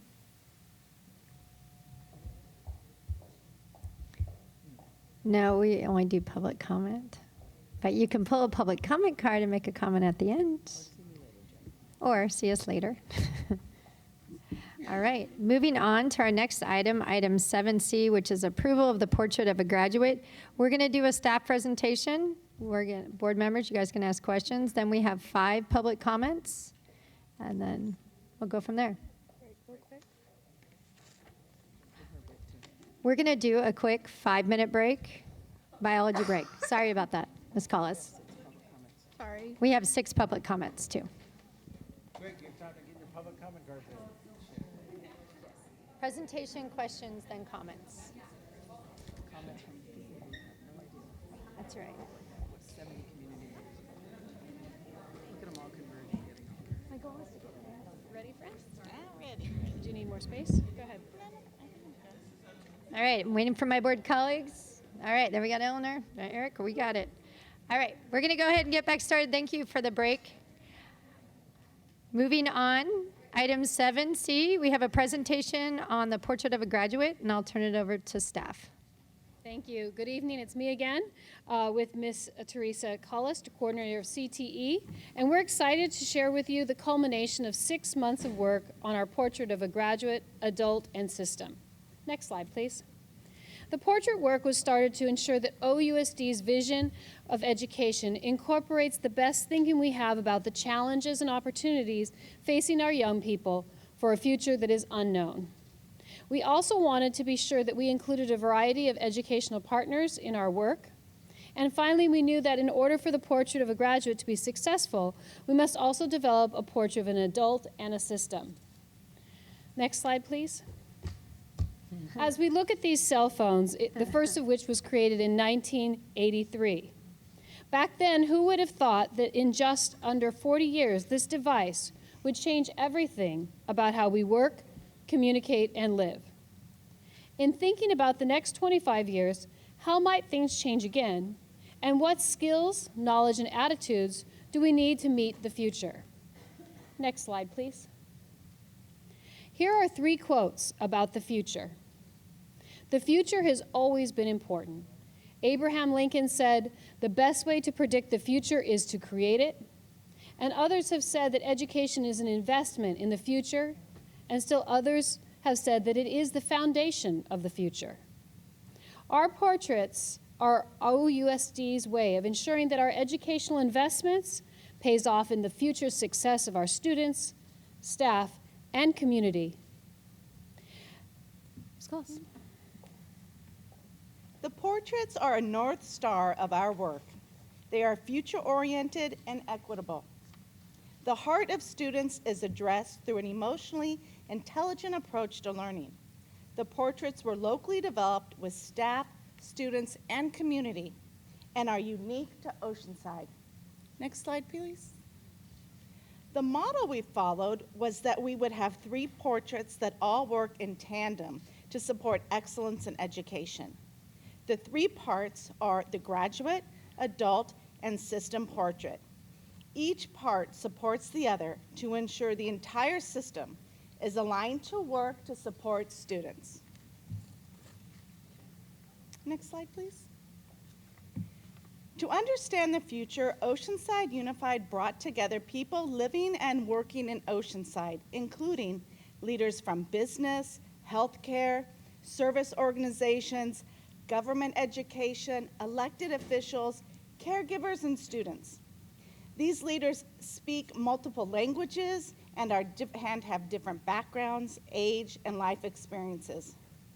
Together, this group of dedicated people thought deeply about what the future may hold, how students will need to be prepared for that future, and what our educational system can do to evolve into a successful future. The students are the reason for all the work we do. Therefore, we started by listening to their ideas.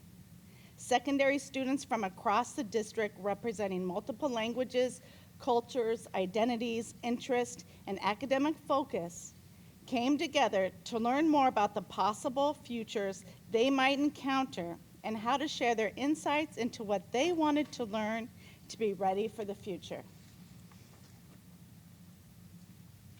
To understand the future, Oceanside Unified brought together people living and working in Oceanside. These leaders spoke the multiple languages that we spoke about, and this group of dedicated people thought deeply about the future and what it holds. We had 960 plus hours on 6 different meeting occasions. Next slide, please. It was very important for us to gather the perspective of the adults living in Oceanside. We know that our community is rich with experiences and leadership. In order to gather a wide variety of input, we administered a survey to the community that had 808 respondents. This input was used to guide the work of the portraits. Next slide, please. The vision for this work really incorporates the graduates, the adults, and the system. We want our graduates to have the education they need to maximize their potential and have choices for positive experience in their personal and professional lives, prepared to meet both known and unknown challenges in the future. In order for this to happen, the adults in Oceanside must be masters of their profession, excellent educators, caring, open-minded, ready to adapt, and future-oriented.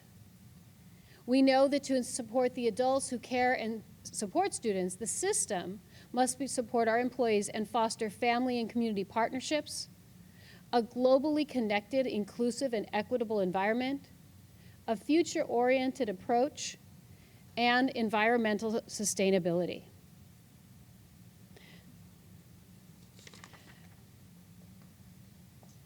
The graduate portrait has 5 areas: positive self-identity and agency, multicultural communicator, equitable global change agent, responsible digital citizen, and adaptable and future-ready adult. Our adult portrait, there are 7 key areas. These are professional mastery, growth-oriented change agents, compassionate and caring, effective communicator, model equity and inclusivity, open-minded and flexible, and future and globally oriented. And in order for the adults and students to be successful, our system must be aligned to do that work. The system portrait has 7 parts that invest in the future.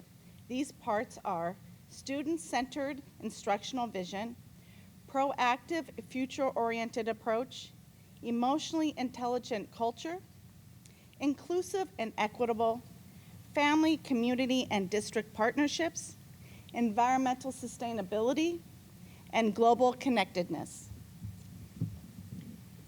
Each of these portraits fit together to create a whole. This vision provides our work, guides our work as we put students first and develop a system that is adaptable, accountable, inclusive, globally connected, innovative, and effective in preparing our students for a successful life and to be the future leaders here in Oceanside. Next slide, please.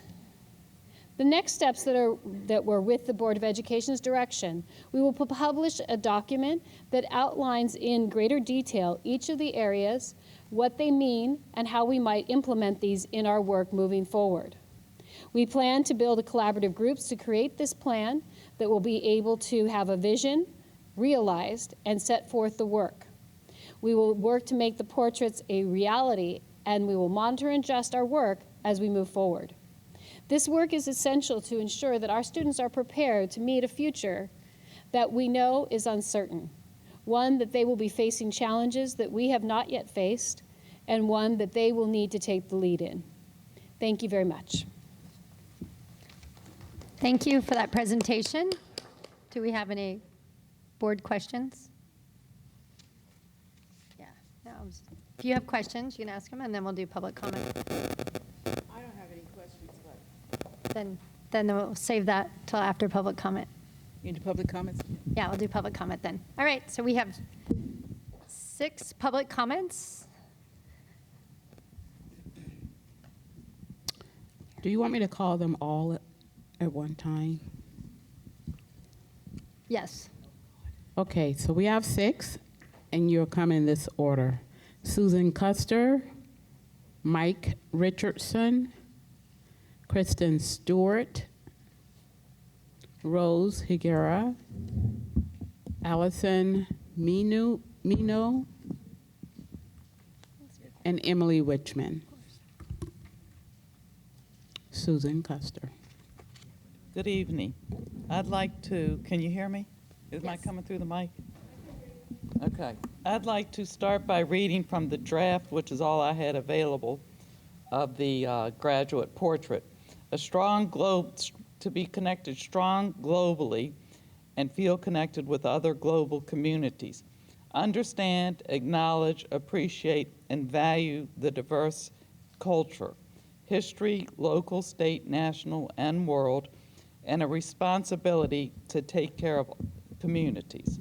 That's just briefly what's in the draft. Is this what we need for our students to compete in a global economy? Some of it is good, but we need to compete. We need the kids to compete at the levels that all other countries are competing at, and we need to be outperforming those countries.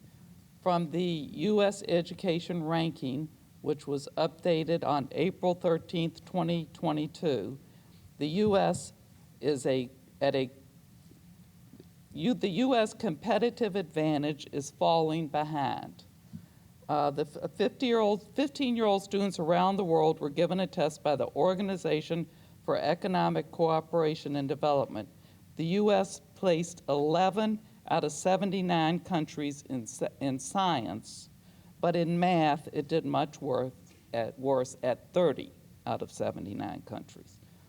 The average math score in the U.S. was 478, and the average math score worldwide was 489. So we are behind the top 5 Asian countries of Singapore, Morocco, Hong Kong, Taiwan, and Japan. And there are no signs of improvement. These scores mean that U.S. students may not be prepared to take high-paying computer and engineering jobs, which often go to foreign workers. Many companies simply outsource their tech jobs overseas because they can't find the workers here. And the IMD World Competitiveness Center reports that the U.S. is ranked 10th in the 2020 Competitiveness Report. After ranking first in 2018, the U.S. fell to the 3rd spot in 2019 and tumbled 7 more points in 2020. So just from 18 to 2020, we've gone from 1st to 10th.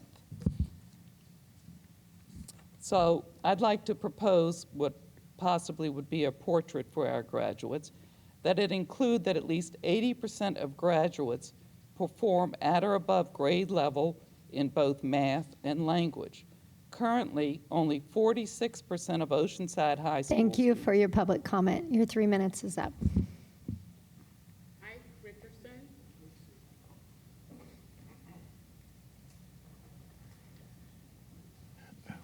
Well, I'm not sure what to say because this is the first I've seen it. We didn't have a chance. I've been to the district office twice and tried to get some information about this proposal. I saw drafts that talked about global, and you mentioned tonight global oriented. I've seen a lot of talk about borderless societies. One of I think it was Eric tonight mentioned and disparagingly about the imaginary border. I think the whole, and I looked at the group, I tried to get a list of the people on this committee, and just looking at their titles tells us everything. You know, you had a left-wing mayor of Oceanside and a left-wing assembly member. You had a whole bevy of woke Marxist liberals who are thinking only about the global world and forget about the United States of America. I say it's all hogwash. We need to go back to the basics. Thank you. All right, our next speaker. Kristen Stewart.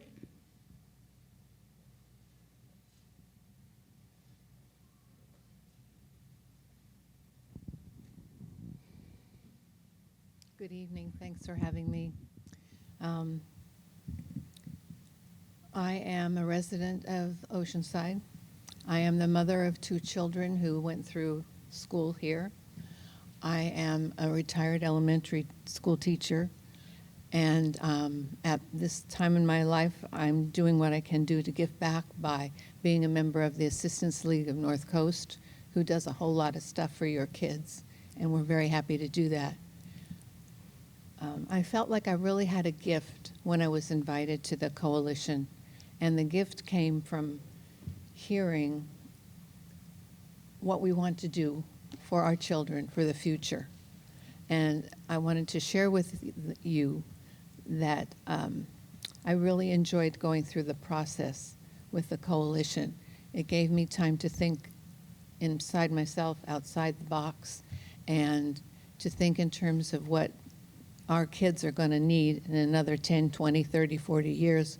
I hate to think that we won't spend time looking to the future, because that's where we're all going to be, and we really need to think hard and fast about that. So thank you for the opportunity to go through that process, and I learned a lot, shared a lot, and feel really good about the way life is going here. So thank you.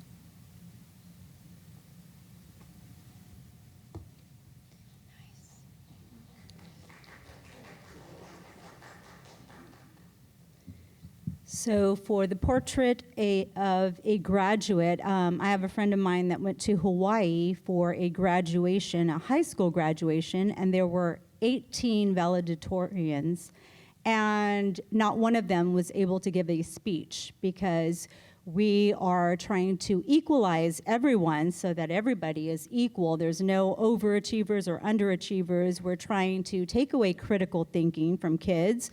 We are forcing all of these ideologies, such as critical race theory, where we pit one child's race against another. We're bringing in these counseling, these clinics into our schools, where we're forcing shots, COVID shots, where we're trying to take parents' rights away. I'm really, as a parent, I am very concerned the direction that we are heading in. It seems like the board here is, you guys aren't leaders. You guys have your own agenda. You are not standing up for the kids. You are not listening to us parents. We show up month after month after month, and you guys just keep approving all of these incredibly divisive and dangerous ideologies on our kids. And so I would like to encourage the parents and the families and the people of Oceanside. There are 3 seats coming up for school board trustees. I would love for people of integrity and common sense to run for these positions. There's 3 seats available, and these seats are very powerful because you actually decide the curriculum, you decide the finances, you can actually have an opportunity to protect kids. You have the authority to fire the superintendent. So I think that's what we need to do. There are 3 mama bears in Pittsburgh, and I love that they are bringing a lawsuit against the school board, and they are holding them accountable for teaching gender to their children, to their first graders, and they're fed up. They're absolutely fed up, and they're holding them all accountable. So I don't know, maybe that's what we need to do for Andy, Mercedes, Todd, Eric, Stacy, Julie, Raquel, Mike, Eleanor, Ann, Leilani, Dr. Jordy, you head up the social emotional learning, the diversity, all of this incredibly trashy stuff for our kids that we don't want. Donald, I mean, you're all complacency shows that, and silence shows that you're compliant. And so that means that you're all behind it. You're all aggressively pushing that on our children, and we're not okay with that. So maybe we do have to file a lawsuit and hold each one of you accountable for punitive damages, and just pick you guys off one by one and start with a whole new board, whole new superintendent. Thank you. Your time is up. Allison Mino.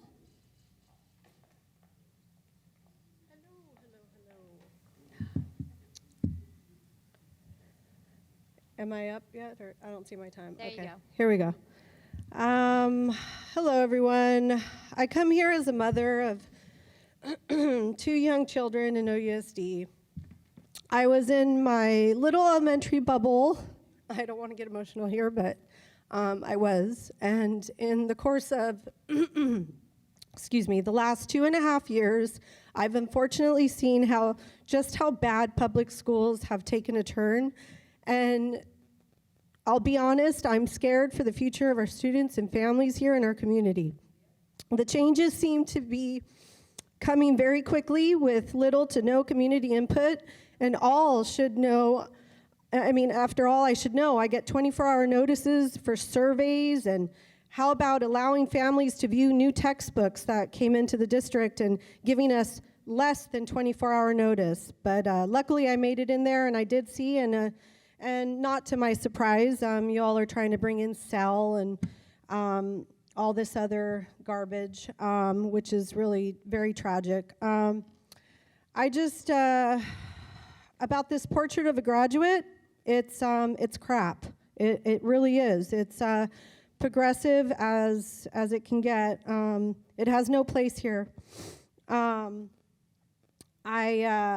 looked at the website and here's a quote: "Our vision is an equitable world in which everyone has the agency to create their future.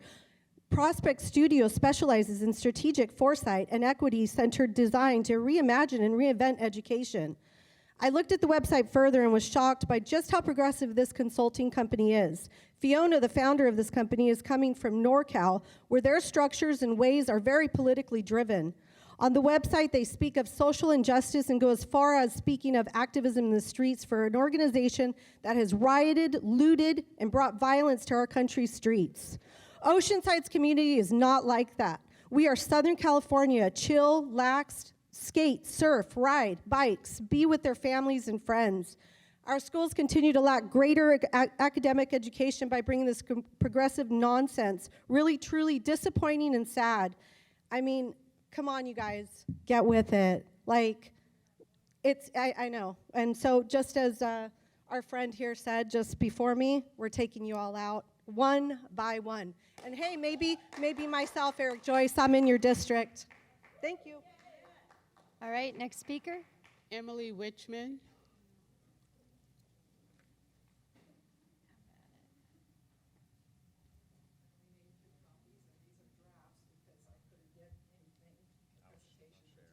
We'll share.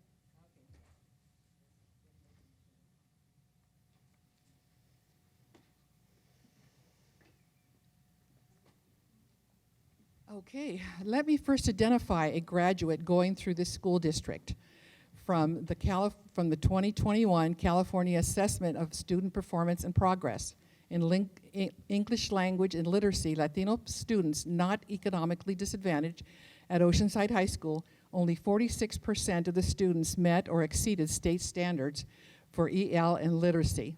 In math, Latino students not economically disadvantaged at Oceanside High School, only 24% of the students met or exceeded state standards for math. At El Camino, English Language and Literacy and math were about 10% higher. I attended the CTE showcase a couple of weeks ago, and I also went to the presentation display of a portrait of a graduate. I was impressed with the hours spent by the Community Input Coalition and community involvement. I contacted a Rotary, a nonprofit, a grassroots organization, the North County African American Association. Unfortunately, the people that I contacted had no idea what I was talking about and were not aware of this coalition. And after reviewing the information, I realized the community was the school district with several community people. Considering best practices, Oceanside administrators needed to inform and insist the approach using community and school district staff be differentiated and respecting the word community as it relates to the many citizens of Oceanside. If you look at the Oceanside Vision Promise draft, all I have is drafts in the draft core values, the graduate portrait, and then look below at elements. And number 1, equitable global change agent. Bullet number 1 has a strong global orientation and feels connected with other global communities in a borderless society. Bullet 2 mentions global community. Bullet 4 mentions global environment. Please look at the community vision process results. I didn't see the results up here, but you have them in front of you. Results from graduate or students, there were 10 of them, 10 elements. And number 10 being the least important, which students chose, the number 10 was global change agent. Results from the adult survey, there were 8 elements, 8 being the least important, which the adults chose number 8, future and global orientation. Results from the system, there were 9 elements. Number 8 was the next to the least important, which the system chose number 8, global connectedness. How relevant is Prospect Studio, Dr. Hovenden's The Portrait of a Graduate, when it contradicts the survey results? The community vision process results tell me that the community does not want the global change agents yet. Future and global orientation is not what is needed now and for the next 12 years. And global connectedness can be achieved in the future. But first of all, our graduates have to be competent, able to compete, excel in their endeavors, and prosper. I ask you that you propose your vote for a portrait of a graduate until the survey results are Thank you for your public comment, clear Emily. decision. Okay, thank you.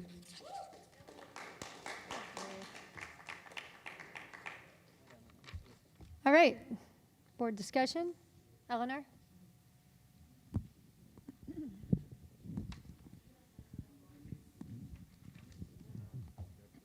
I'm going to ask everyone just for a second to just close your eyes. And think about when you were in first grade, second grade. Think about what did you want to be when you grow up? Okay. Just think about that. And now think, did you grow up to be that job? If you did, you're very blessed. I know I wanted to be a teacher, so I'm very, very fortunate. Now think about how things have changed. To be a teacher today, you have to be computer literate. You have to be able to be socially, emotionally involved with your students. Because you need to be able No, to teach them. This is board discussion, so. And think about how much support I need you to think, not talk. Sir? All right? There's the cops right there, great. All right. My bottom line is this. Growing up, did you have the agencies?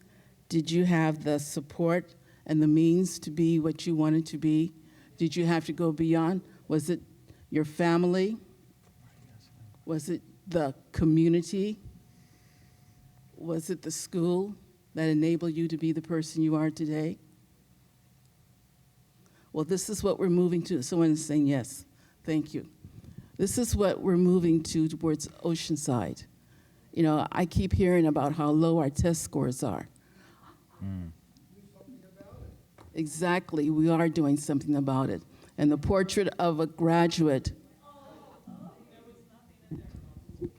Hey, excuse me, this is board discussion.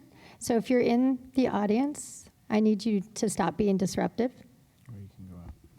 Okay.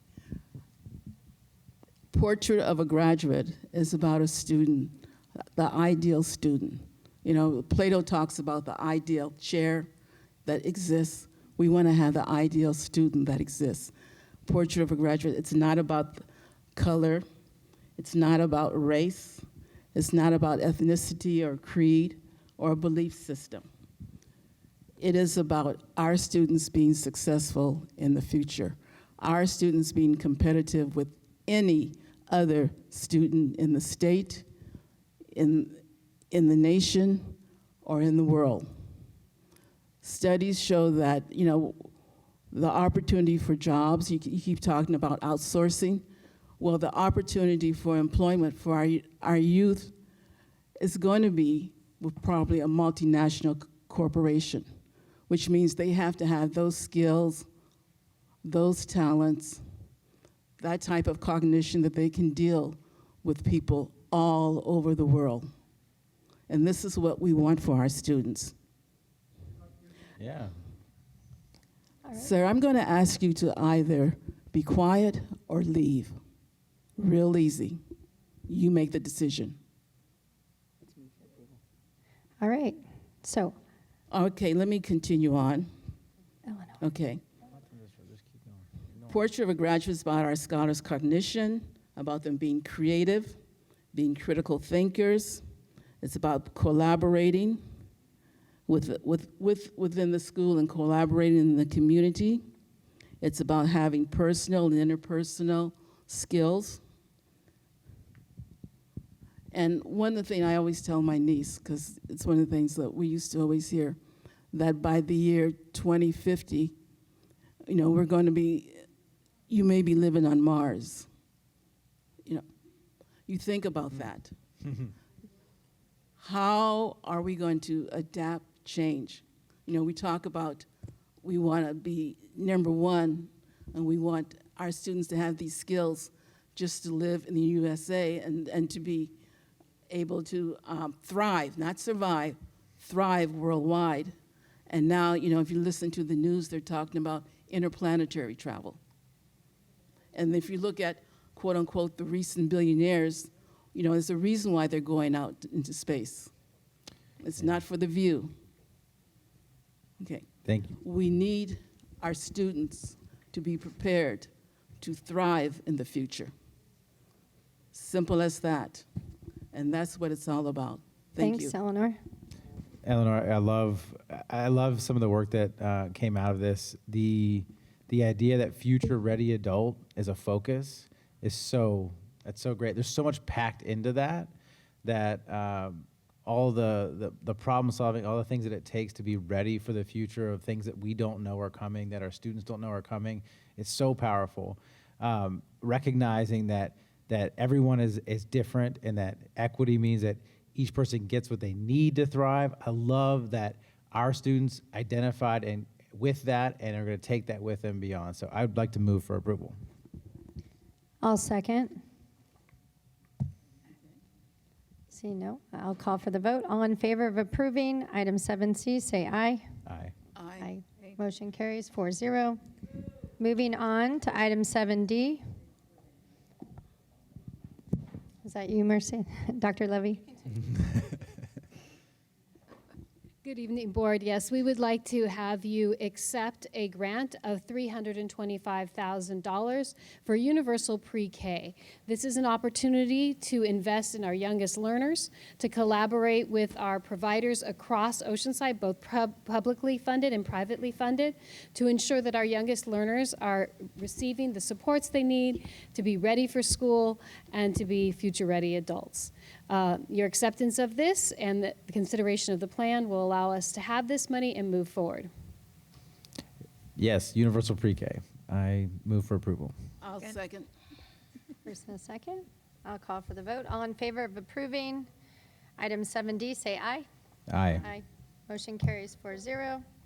Moving on to item 8, business. I'm going to open the public hearing for our proposed 2022-23 preliminary budget adoption at 8:13 p.m.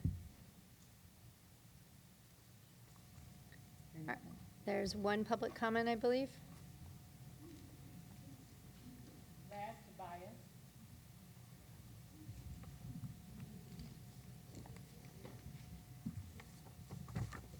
Am I good? All right. Hey, good evening, Dr. Vitelli, board trustees, staff, and everyone here, parents. Thank you for coming out here. And first off, I'd like to start off, from my worldview to y'all's worldview. It's oftentimes we clash, we collide. But I would like to start this off with congratulating the everyone in the district, mainly the students for the class of 2022. Graduating high school is a huge accomplishment for them, and I'm very proud of all of them. At my church, I work with quite a few high school students who just graduated. They were all they're all super excited, and and just ready to conquer the world. So, I could be more happy for them. For this budget going forward, with the tragic events of the Uvalde shootings, I want to emphasize that school security is the safety and security of the students is the utmost importance. I have two kids who go to school. They go at North Terrace and Oceanside. Oceanside High, go Pirates! And I just want to emphasize it. There are a lot of devices that are pretty reasonable financially. One is this night lock door, and I can give this to any of you guys. It's relatively inexpensive. I believe it works. I watched a lot of videos on it, and I'm kind of a fan. I'm not a salesman. I don't have any stock in this. The only thing I invest is what's important to me, and that's my children. That's why I'm here, speaking up for them. And yeah, that's pretty much it. Other than that, yeah, that's it. Thank you. Thank you.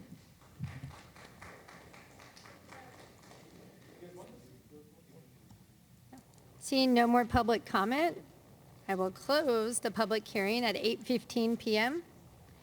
And I will turn it over to district staff for item 8B, the first reading of the proposed, what was that? I don't think so. Did you fill out a public comment card? My mic is out.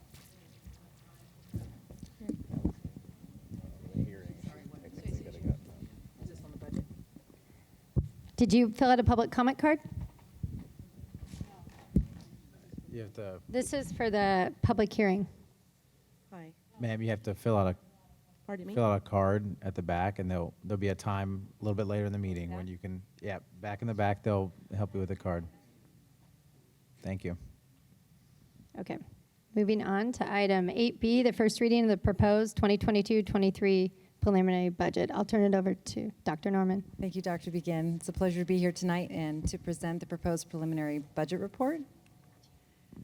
We're going to be going over the economic background, Proposition 98, increases to the LCFF, assumptions for the proposed budget, reviewing the proposed budget with revenue and expenditures, general fund and unrestricted and combined, components of the ending fund balance, the multi-year projection, and next steps.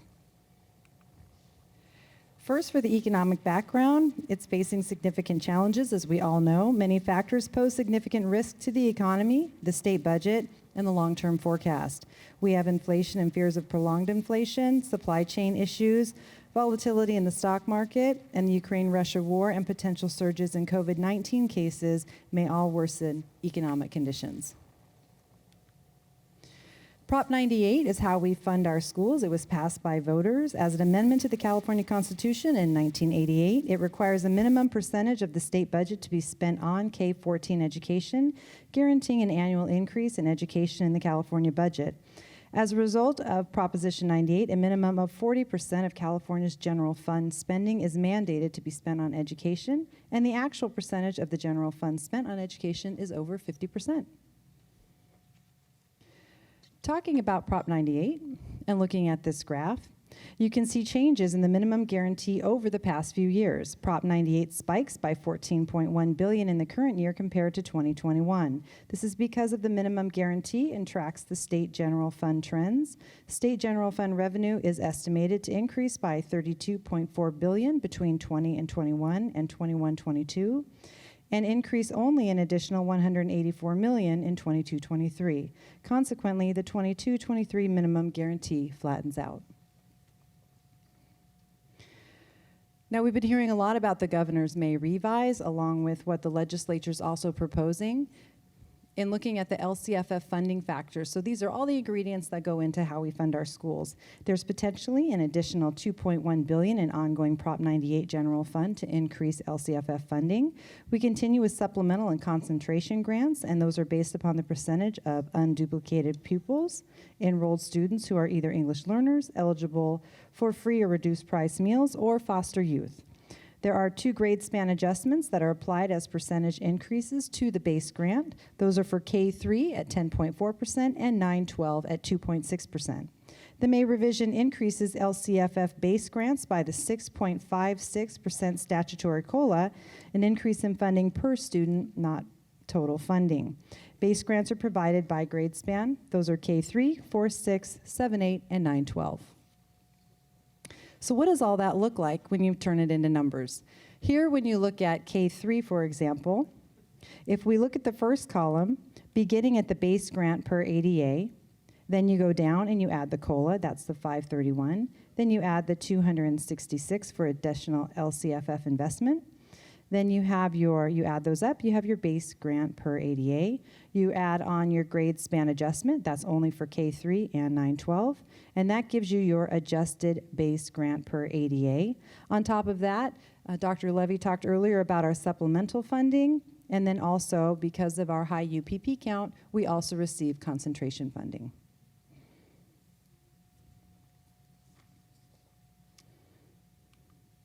Okay. There are a lot of hot topics out there. I know it's hard to believe regarding education, but we have things happening with LCFF funding levels, ELOP funding, home to school transportation, special education, the mandated block grant, K-12 school facilities, deferred maintenance, community schools, math and science professional development, just to name a few. We have the governor funding at one level for some of these topics and the legislature wanting to fund at another. For example, for home to school transportation, that's not mentioned for funding in the governor's revise, but you have the legislature wanting to put money forward for that. You also look at deferred maintenance, community schools, and math and science. Those aren't mentioned. You have your mandated block grant, that increase. There is additional special education funding coming forward, and we're hopeful that K-12 school facilities funding come forward also so that we could benefit from that. So those are some things that you're going to be hearing about, and we have everything being voted on this month, and we'll be able to inform our budget based on these hot topics as we move into the end of June. So when we look at ADA, this has been another hot topic in education because ADA is how we fund our schools. So LEAs are funded based on attendance. Attendance is calculated using the percentage of students who actually attend school, and that rate is captured during each fall, and we call this CBEDS. For the past 3 years, we've been using our ADA from 1920. In 2021, the state allowed hold harmless, so we were able to use the 1920 ADA numbers again. Thus, we do not have an actual ADA number for 2021. Then in 21-22, this year, we were allowed to use the current or prior year ADA because our enrollment dropped. Now it's been proposed that LEAs or districts use the current or prior year or a 3-year average or whichever is greater. The ADA 3-year average is most beneficial for Oceanside because of our declining enrollment, and that is what we've been advised to do by the county. So you'll see how that changes once you go into the next 3 years. So now we have our multi-year projection assumptions. And what we call these basically are your ingredients for your budget. You've got everything you put in is ending up what you end up getting as your final budget. And so you have things that are your revenue, and then you have things that are your constant for your expenditures. The yellow section, although I don't think you can see it up here, it's yellow on my PowerPoint. The yellow section, or the top 4, are the assumptions provided us from the state. The bottom 4, which are blue, are specific to OUSD. The first row is the attendance ratio of students. Then we have the COLA that's provided for the fiscal year 22-23, and it's expected to increase from 5.33% to 6.56%. However, after next year, we see that the COLA is expected to slowly decline. We also have anticipated costs for CalSTRS and CalPERS. Declining enrollment plays a big role in how we are funded because when we have fewer students enroll and come to school, we have less money coming into our schools. This year we lost 112 students, but for the next 2 years we anticipate losing 412. That is a conservative assumption. We're hopeful that that's not the case, but that's what we're still being advised to use for budgeting. We also have to factor in the increasing cost of 7% for health and welfare and an increased cost in utilities as well as step and column. This year we have something called the 10% reserve cap, also called the Prop 98 reserve. As a result of the balance in the public school system stabilization account, also called the Prop 98 reserve, the statutory limitation on school districts' reserves has been triggered for the 22-23 budget period. A state law caps the reserves a school district may hold for undesignated purposes once the Prop 98 reserve exceeds 3% of the minimum guarantee. Beginning in the 22-23 fiscal year, the district reserve cap requires that school districts' adopted or revised budget shall not contain a combined assigned or unassigned ending general fund balance of more than 10% of those funds. Because of this law, staff will suggest commitments for the 22-23 budget for the amount exceeding the 10% cap. So there's three things that you can do when you have a cap. You can spend it down, which I don't advise a fire sale at this time of the school year to spend it down. You can ask for a waiver, but the county will say to you, well, did you commit the funds? Or you could commit the funds, which is what we're going to suggest tonight. So here is a familiar grid that we share with you, or table that we share with you on the unrestricted summary. The first one, our unrestricted MYP for the next 3 years shows anticipated revenues and expenses. Revenues adjust based on the assumptions that are included in the budget. Expenses adjust based on how much the district expects to spend each year. We anticipate a slight increase in the unrestricted expenditures in 23-24 and 24-25. These are due to increases in the Consumer Price Index, considering for inflation for books and supplies and services, our step and column, stirs and PERS, as well as health and welfare and utilities. The net change in fund balance shows that in 23-24 and 24-25, we will begin to deficit spend. This is also attributed to COVID funds no longer helping to offset general fund costs as well as the increases in expenditures. The ending fund balance becomes the beginning fund balance for the next fiscal year. Because we don't need any additional funds to meet the reserve, we are able to successfully meet our obligations for the next 3 years, resulting in a positive budget. The state requires districts to the size of OUSD to maintain a reserve of at least 3%, but not more than 10%. The 3% is calculated on the expenditures of the combined summary. And that's what we're going to talk about next. So we always talk about unrestricted, then we talk about combined. When you have your combined, that's when you have both your unrestricted and your restricted budgets. With revenue, the decreases from 22-23 and 23-24 because COVID funding is falling off. We budget both what we anticipate to receive as well as what we anticipate to spend. This also includes the decrease in ADA and COLA that year. For expenses, the expenses go down in 23-24 because of fewer COVID-related expenditures from the previous year. We also make our last CERP payment. Expenses increase slightly in 24-25 due to everything that I noted before as to why our expenses increase, and that's always because of the CPI, the increase in health and welfare, step and column, utilities, and stirs and PERS. With our net change, you can also see the deficit spending taking place in 23-24 and 24-25, and that's because we are outspending our revenue at that point. We have the ending fund balance. The beginning fund balance is, or the difference between the total revenues and the total expenditures, and then you have your adjusted ending fund balance. I'm sorry, I went backwards. There we go. I'm holding the clicker, which I never do. I always say next slide. Sorry about that. That's the difference between the ending. And thank you for noticing, Mercedes. You're paying attention to my thing. I appreciate that. The ending fund balance minus the restricted amount and the non-spendables and other commitments. This amount does not include the assignments, just the amounts that are to be spent in more restrictive ways. Okay. We have non-spendables and other commitments. That's anything prepaid, such as contracts, the OPEB, and committed funds, revolving cash and stores. We have no reductions needed, and so you can see on the bottom line, that's what our 3% reserves are. So this is really exciting that we're able to put forth a positive budget. I'm going to now explain, this is my last overcomplicated table. We go back to a narrative after this, but this is the components of the ending fund balance. And so this is important for many reasons, and especially as we move into the next year and talk about not being able to exceed that 10% cap.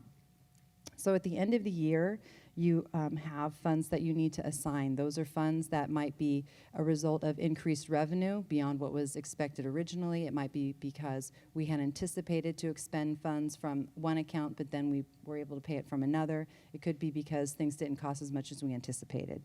So we start with our non-spendables, and then for 21-22, and then you can see for 22-23, those go down because that's the removal of the CERP. We have restricted, those are our titles, Medi-Cal, lottery, and COVID funding. And then we have our committed. Committed has always been $512,500. That's been for our post-retirement obligations. And I'm going to stay in this year and go down to assigned. So we have just over $22 million that we're going to be assigning right now. And so what that means is that we take the money that's not currently allocated towards a specific budgeted amount, and we assign it to what we feel would be most beneficial for the students in the district. And for that, we have a technology refresh and investments, an ADA stabilization plan. What we did was we looked at what should our ADA percentage be, which is typically 94%, and what is it going into the next year, which is just over 92, 91. And we look at that difference in percentage and what that funding would be. And then we have our supplemental concentration carryover. We have to carry that over, so that's in an assignment. And then we have a declining enrollment mitigation for 2 years. So we looked at how much money are we losing by losing 410 students per year. And that's how we calculated that. And then we have instructional materials. So those are the assignments for this year. So if we go back up to committed for 22-23, that's the amount over the 10% that we'll be committing.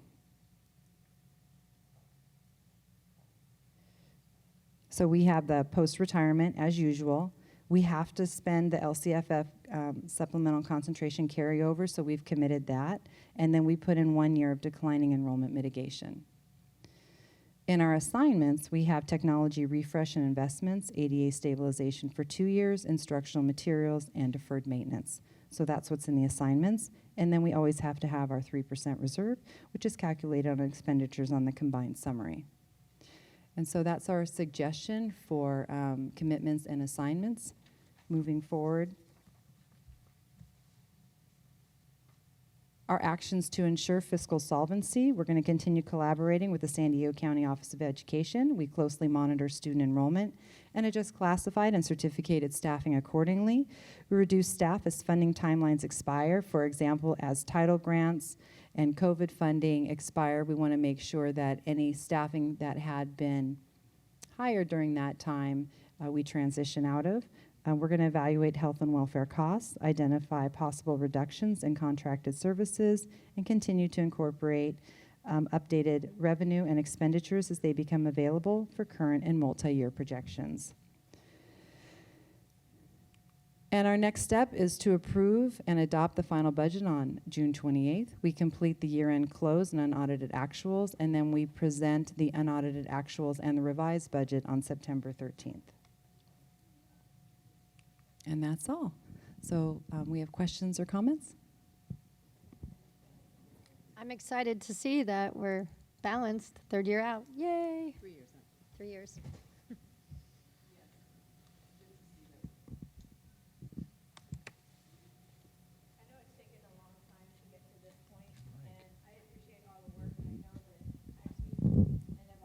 Mike? Getting to that point has been difficult, so I thank you so much for the work and the diligence to all the staff and being able to get to this point. It's been a work in progress, and with everything that we've been doing, because even with the new curriculum and everything that we put into this district and getting the students up to getting them what they need to be able to help them, we're still getting to this point. It's awesome. It's awesome to see. So thank you for that. So thank you. Thank you. I make a motion to approve the proposed adopted budget. I'll second. All right, we have a first and a second. I'll call for the vote. All in favor of accepting the preliminary budget, say aye. Aye. Motion carries 4-0. Moving on to item 8C.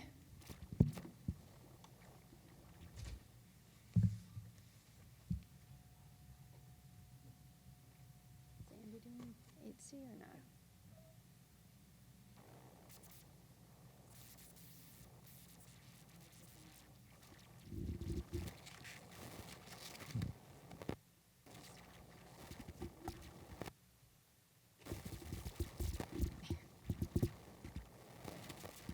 Where'd it go?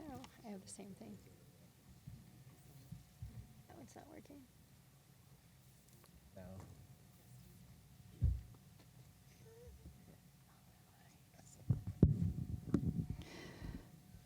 Thank you. Item 8C is issue of bonds for Prop H. The resolution authorizes the sale of the 6 series of new money bonds under the district's Proposition H authority, which shall be used for school construction and modernization projects authorized under such proposition and accomplishes several actions.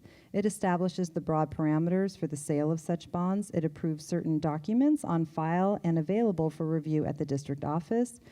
It describes the specific structure of the bonds, and it requests that the county issue such bonds on behalf of the district. It is recommended that the Board of Education adopt resolution number 51, authorizing the issuance of and terms of sale of not to exceed $15,005,674 bonds of the Oceanside Unified School District. Any questions? No. I'll make a motion to approve. I'll second. First and a second. A call for the vote. All in favor of approving item 8C, say aye. Aye. Aye. Motion carries 4-0. Moving on to item 8D. Thank you. This is refunding bonds. The relatively low level of current interest rates provides the district an opportunity to fund certain existing bonds to generate taxpayer savings by issuing refunding bonds. Issuing refunding bonds is similar to refinancing a home mortgage. It is relatively common for California school districts to issue refunding bonds in connection with new money bonds or when savings are sufficient to justify a standalone transaction. In this case, the district expects to generate significant present value savings on not to exceed 15 million refunding bonds transactions. It's recommended that the Board of Education adopt resolution number 52, authorizing the issuance of and terms of sale not to exceed $15 million of refunding bonds of the Oceanside Unified School District. I'll make that motion. A second. All right, we have a first and a second. Any questions?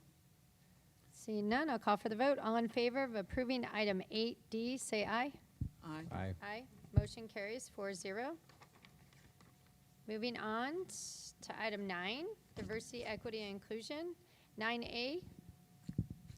Yes, thank you. Good evening, Board and Superintendent Dr. Vitale and staff. This is the last of the board items in our package of summer programming for all of our enrichment summer programming that we'll be offering to our schools. Specifically, this is for Jefferson Middle School. We partnered with the Boys and Girls Club of Oceanside to provide summer 2022 intercession at Jefferson Middle School. Students will have the opportunity to explore a variety of college and career-centered activities, and the Boys and Girls Club of Oceanside site leaders will support our students by creating a safe and welcoming environment during summer intercession. Their team will collaborate with us and our students to design enrichment opportunities based on student interests. Summer intercession will include programming such as science, technology, engineering, arts, and math, otherwise known as STEAM, athletics, literacy, and social-emotional learning. The Boys and Girls Club of Oceanside will prioritize enrollment for students that identify as foster homeless and transitional or qualify for free and reduced lunch. We are recommending that the Board of Education approve the agreement between OUSD and the Boys and Girls Club of Oceanside for this summer intercession program at Jefferson Middle School. Comment? No. Do we have any Questions for Dr. Sparks? Thank you. This addresses the question I had last month. And do you know how many students are in it? The curveball. We're actually still enrolling. So right now we have an interest list of about 70 students, and so we're combing through that interest list and reaching out to families to enroll more students before the program starts. This is phenomenal. It's our community school, our middle school. It's our community school. Our first one, we're going to have the second one added on. But this is the extended learning piece of that, which I'm thrilled to go check out this summer. Thank you. I'm excited for the work and that we're doing with these programs, and thank you to Boys and Girls Club for working and collaborating also and being there to support our students. This is a great thing we offer again to have these enrichment programs and opportunities for our students. Keeps them busy, keeps them occupied, keeps their brains working, and I love that. So just it being a STEAM program makes it even so much better. So thank you for getting that and making that happen. Move approval. A second. I agree. I think it's fantastic. All right, we have a first and a second. I'll call for the vote. All in favor of approving item 9A, say aye. Aye. Motion carries 4-0. Moving on to 9B. Thank you. So over the past few years, OUSD has made a concerted effort to incorporate and improve restorative practices in daily school culture. Restorative practices empowers students to learn skills to self-advocate, self-regulate, and use relationships to address wrongdoing. Used as a means to humanize each other in all situations, restorative practices is not a punitive tool, but will be a critical component of our social-emotional learning approach, continuing moving forward, which we continue to build on in OUSD. Restorative practices leads to fewer incidents with school discipline and improved school climate, improved attendance, and improved academic outcomes. This 2-year program with the National Conflict Resolution Center will run from July 1st through June 30th, 2024. Based on diagnostics finding, this program will develop capacity at our school sites to promote shared understanding, build restorative systems, and address harm when it occurs through restorative classrooms and providing restorative support to students. OUSD staff will participate in professional learning and co-create K-12 curriculum that integrates restorative practices approach. Coaching sessions will model foundational elements of community building and growth for classroom teachers. This partnership with the National Conflict Resolution Center and the San Diego County Office of Ed is funded 3 different ways from us, their team, and also the National Conflict Resolution Center, and it provides 2 full-time coaches available solely to Oceanside Unified to support our restorative practices efforts across the district. So we are recommending that the Board of Education approve the agreement with National Conflict Resolution Center and the San Diego County Office of Education for the implementation of successful restorative practices within the district. Thanks, Dr. Sparks. We have one public comment on this item, Ann.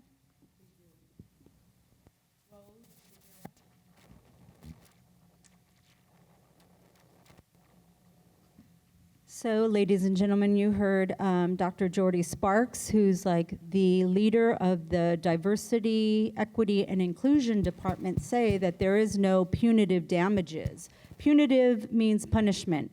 So what is restorative practices or restorative justice? So according to Wikipedia, restorative practices or restorative justice is a social science that studies how to improve and repair relationships between people and communities.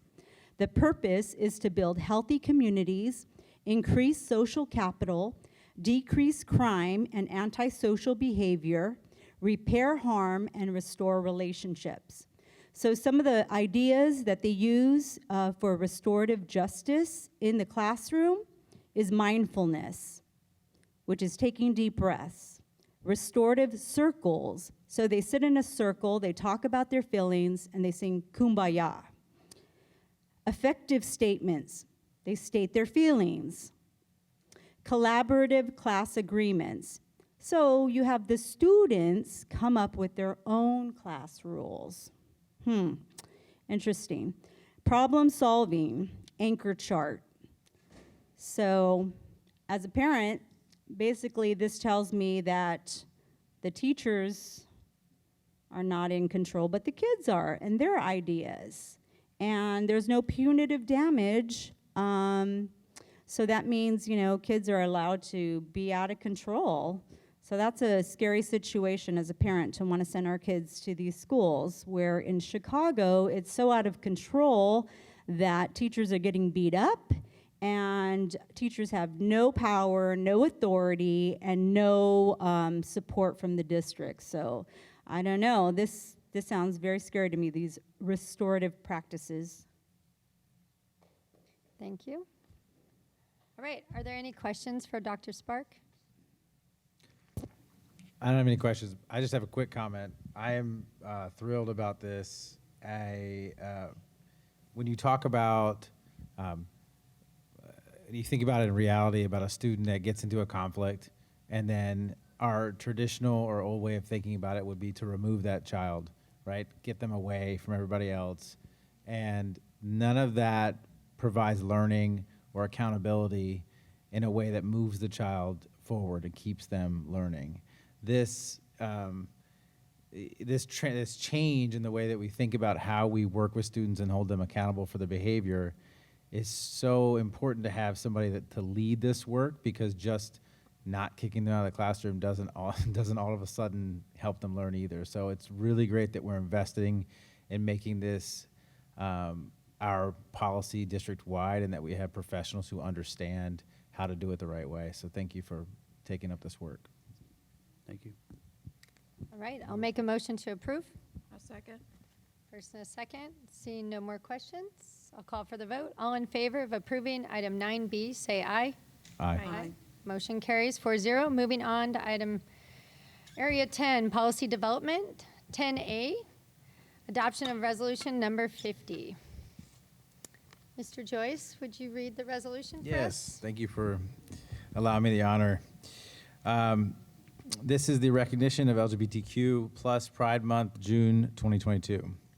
Whereas the Oceanside Unified School District advocates and promotes the safe, inclusive, and respectful treatment of all of our students and staff as part of the district's social emotional supports. Whereas the district is committed to providing a safe space for all students and staff, including the lesbian, gay, bisexual, transgender, queer, questioning community, or those that may be perceived as such. Whereas the California Education Code, Section 200, ensures that all students and staff receive equal access and rights to educational opportunities in public schools.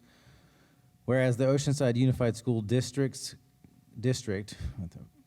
commits to the implementation of the Fair Education Act into the K-12 curriculum. Whereas the month of June is an opportunity to highlight the identities and contributions of the LGBTQ plus community, and June 2022 in particular marks the 52nd anniversary of the Stonewall Uprising, which highlighted and served as the catalyst for the struggle for LGBTQ plus rights. Whereas sexual orientation and gender expression biased bullying is among the most common form of harassments in schools. Whereas the Board of Education adopted a board policy on gender identity and access during the February 11th, 2020 board meeting, which further outlines the services, supports, and protections provided to such students, staff, and families. Whereas by recognizing Pride Month, we support other policies, practices, and curricula that honor and respect LGBTQ plus student and staff as valued members of the Oceanside community. Whereas by recognizing Pride Month, we support the other policies, practices, and curricula that honor and respect LGBTQ plus students, staff, and their families. Now, therefore, let it be resolved that the Oceanside Unified Board of Education declares June 2022 as LGBTQ plus Pride Month and directs the superintendent and all district staff to continue supporting lessons, activities, conversations that engage students in meaningful learning and research and writing about our LGBTQ plus students, staff, and families. Thank you. Thank you for reading that. I'll make a motion to approve. We have one public comment. All right, 4 public comments.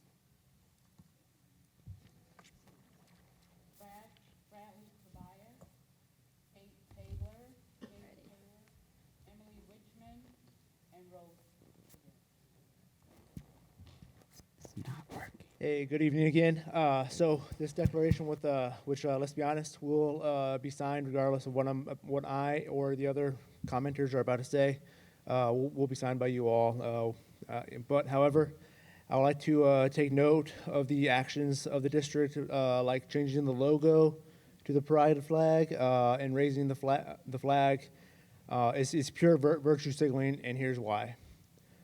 There's only similar efforts, or the only times that you did this was during Black History Month, which by changing the logo, and before I go any farther, I just want to say, I respect everybody. We're all created in the image of God. We are all and we're all on equal footing. We all, men, women, we are all endowed by our Creator. So going forward, you did this for Black History Month. That's awesome. People are beautiful in their blackness. In March, it's Women's History Month. It got mentioned, but Irish heritage was not. In May, it's the month of the military child. There's a big population here. It's also Asian American and Pacific Islander Month. Those were both mentioned and proclaimed, but Jewish American History Month had no mentioning. June is also Caribbean American Month, but there is no mention there. Native American Heritage Month was last November, and there was nothing mentioned either. Those are all represented here in Oceanside. All those ethnicities, races, and cultures are represented here in Oceanside and within the district. And today is a national holiday. It's American Flag Day. The flag, that flag right there, which represents all Americans, just not one culture, or let me rephrase it, the American culture. All right, and it's our nation's flag. It's a symbol of strength, hope, justice, and freedom. It's the same flag that I've seen draped over fallen service members on tarmacs overseas many times. And there was nothing mentioned about it on social media. There's no changing of the logo. That's our flag. It represents us, all of us, no matter our race, creed, whatever. That's our flag, and it was not mentioned at all. And it's just one day. So how is that showing equity to our diverse student body? Thank you for the time. Thank you.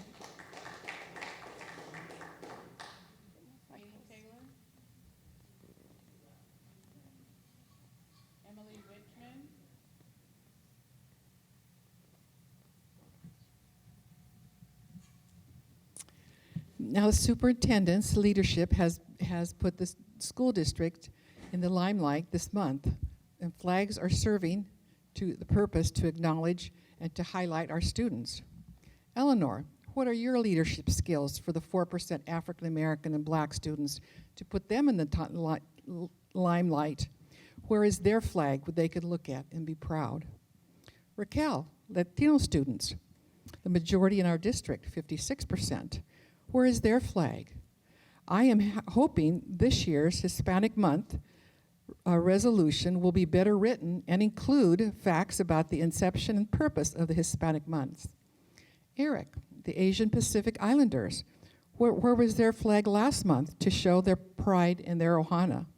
You all really need to do a better job to honor all our students in the school district, to continue to support with lessons, engage students in meaningful learning, research, and writing about all the students and their staff and family. Thank you. Thank you.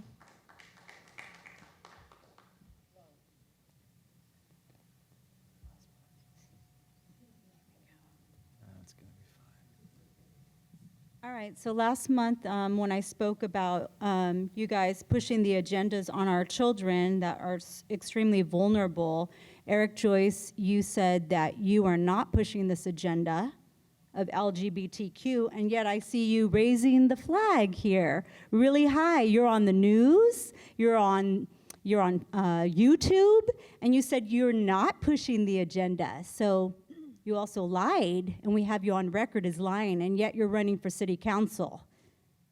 That's shameful. Also, I have all of the board members that were here for LGBTQ. We have Stacy, we have Eleanor, we have Raquel, we have Mike, all standing around the gay pride flag. And we have Julie Vitelli. So she is sponsored by ACSA and is serving as a conference chair. This conference is the first of its kind focused on creating safe and affirming spaces for LGBTQIA+ students and staff.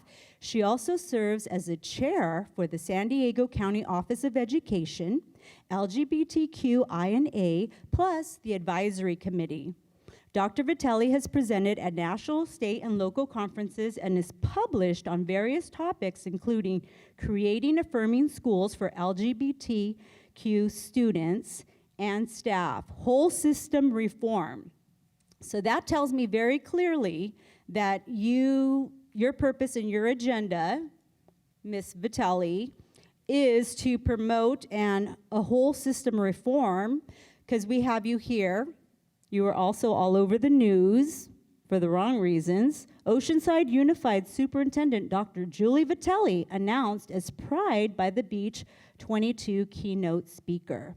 So let me just say, also, I noticed there are 35 flags and 35 genders, and I I can't keep up. I don't know what's next. I mean, heterosexuals don't get a Pride Month. We don't go parading our sexuality and shoving it down kindergarten and first graders in our lessons.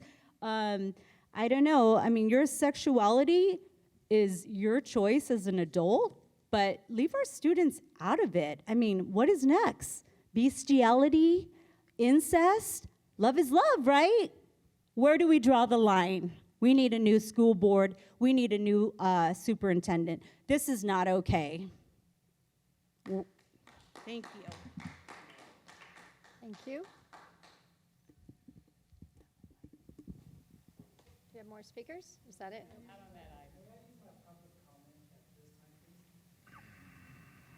No, you have to save it to the end. I'm so sorry. Thanks for volunteering, though. Thanks for volunteering, but no. All right, I made a motion to approve. Do I have a second? Second. It's, yeah. I can't hear you. You have to talk into your mic, Eleanor. You seconded. Okay. I have a I'll first second it. First and a second. Any questions or comments? I would just say we're really proud of your resume of leadership. Thank you. Yeah, rock on. All right, I'll call for the vote. All in favor, say aye. Aye. Aye. Aye. Motion carries 4-0. Moving on to item 10B. Yes, 10B is a revision to board policy just to keep us updated with current language from CSBA for our students who are homeless and transitional. So we're just recommending that the board adopt this updated language to board policy 6173. Any questions for staff? I'll make a motion to approve. Second. Seeing no other questions, I'll call for the vote. All in favor, say aye. Aye. Aye. Motion carries 4-0. Moving on to 10C. Thank you. This is Board Policy 3511, Energy and Water Management. We have a need to update this policy. It was last revised on January 17th of 2017. This policy is being updated to add new sections of Ed Code and legal references. After reviewing CSBA's newest and most updated version, it is being proposed that this policy be replaced in its entirety with the attached version. Thank you for the explanation. I'll make a motion to approve. I will second. Any questions from the board? No. Seeing none, I'll call for the vote. All in favor of approving item 10C, say aye. Aye. Aye. Motion carries 4-0. Moving on to item 10D. Thank you. This policy regards animals at school. It's 6163.2. It was last revised March 8th of 2011. This policy is being updated to reflect rules and procedures regarding animals on district property. The admin regulations will also be updated to include information regarding dogs only being allowed on school grounds for instructional purposes when it has been approved by the superintendent or their designee. Tonight, we have a presentation to go along with this. We have Joey Rada, if I'm saying that correctly, from Lincoln Middle School, who will be sharing a presentation with the board illustrating the need to limit access for dogs at school sites. Thank you. It's Rhoda, but no problem.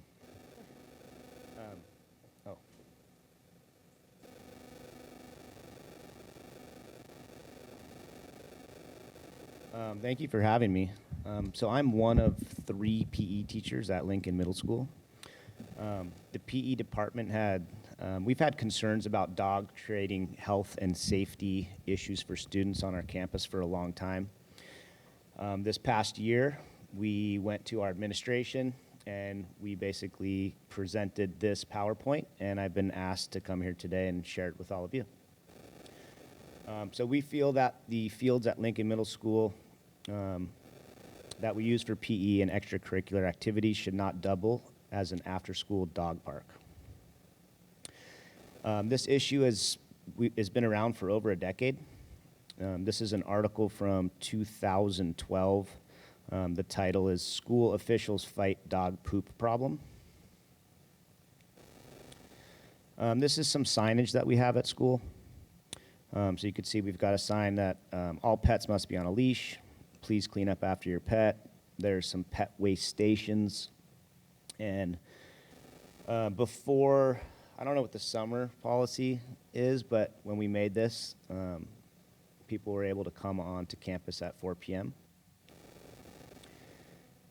I Googled Lincoln Middle School.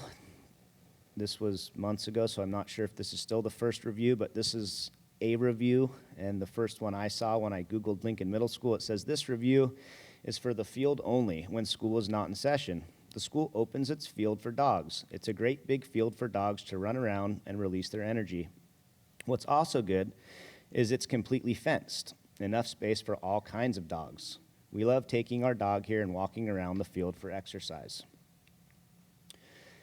So we clearly have signs that say all pets must be on a leash, but if you come around Lincoln Middle School after 4 p.m., you'll see anywhere from 10 to 50 dogs out there, and almost all, I would say 99% of them, are not on a leash. And this is the results, some of the results. We have a gopher problem as well, so the dogs dig after the gophers, create a bunch of holes in the field. The picture on the far right is our track. After it rains, it gets wet, the dogs come, run around, and it creates a very uneven surface for students as they're running the track. Here's some pictures of feces. We've got some feces on the numbers where students sit. We've got a soccer ball with feces on it, and then the picture on the right is just a picture of more dog poop. The remains of picked up feces, in quotes. If anyone has a dog, you know that the poop isn't always solid. So when you try to pick up those wet ones, it leaves quite a bit of poo still in the grass. And then we have a lot of pee around the trash cans, around the doors, things like that. And we see this every day we come to work. There are a lot of people that do pick up their poop, which is great. And there's a big trash can full of it, usually on a Monday after a weekend. But, the kids are on campus over the weekend. They're, for whatever reason, grabbing some of the feces bags, and they throw them against the walls and the roof, things like that. Let's see. Okay, the waste that dogs leave along with the holes, they create unnecessary safety hazards for students and educators that we should not be subjected to.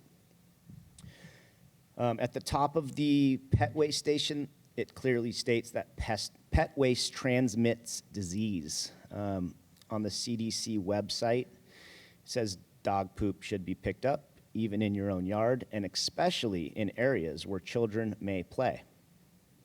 These were links that we had that we could open up. We won't get into them, but the second one is human diseases that are transmitted by dog poop. So there was a couple listed in there. And then the last one was 5 diseases you can catch from your pet. And the number one was from dog feces. Some more pictures of students with feces on clothes and skin. I already talked about this, but the dogs are digging for gophers, creating holes, uneven track. We have a lot of after-school sports. And then, of course, during PE, we have students out there running, jumping on these uneven surfaces, which cause injury. And I think we've been very lucky to not see a major injury with these. This was a specific hole that a security guard broke his ankle the school year of 2021. So by now, it should be clear that allowing our fields to be used as a giant dog park produces more than simple inconvenience. The waste and holes left in the aftermath create an unsafe environment for students and staff alike. And then a quick reminder of our district's first listed value. It says that our students are our highest priority. Every decision is made to maximize our students' well-being. We felt that we should stay true to our values, and we need to find a solution to this problem. It should not have been allowed to exist for this long. Thank you That's for it. that Yeah. thorough presentation.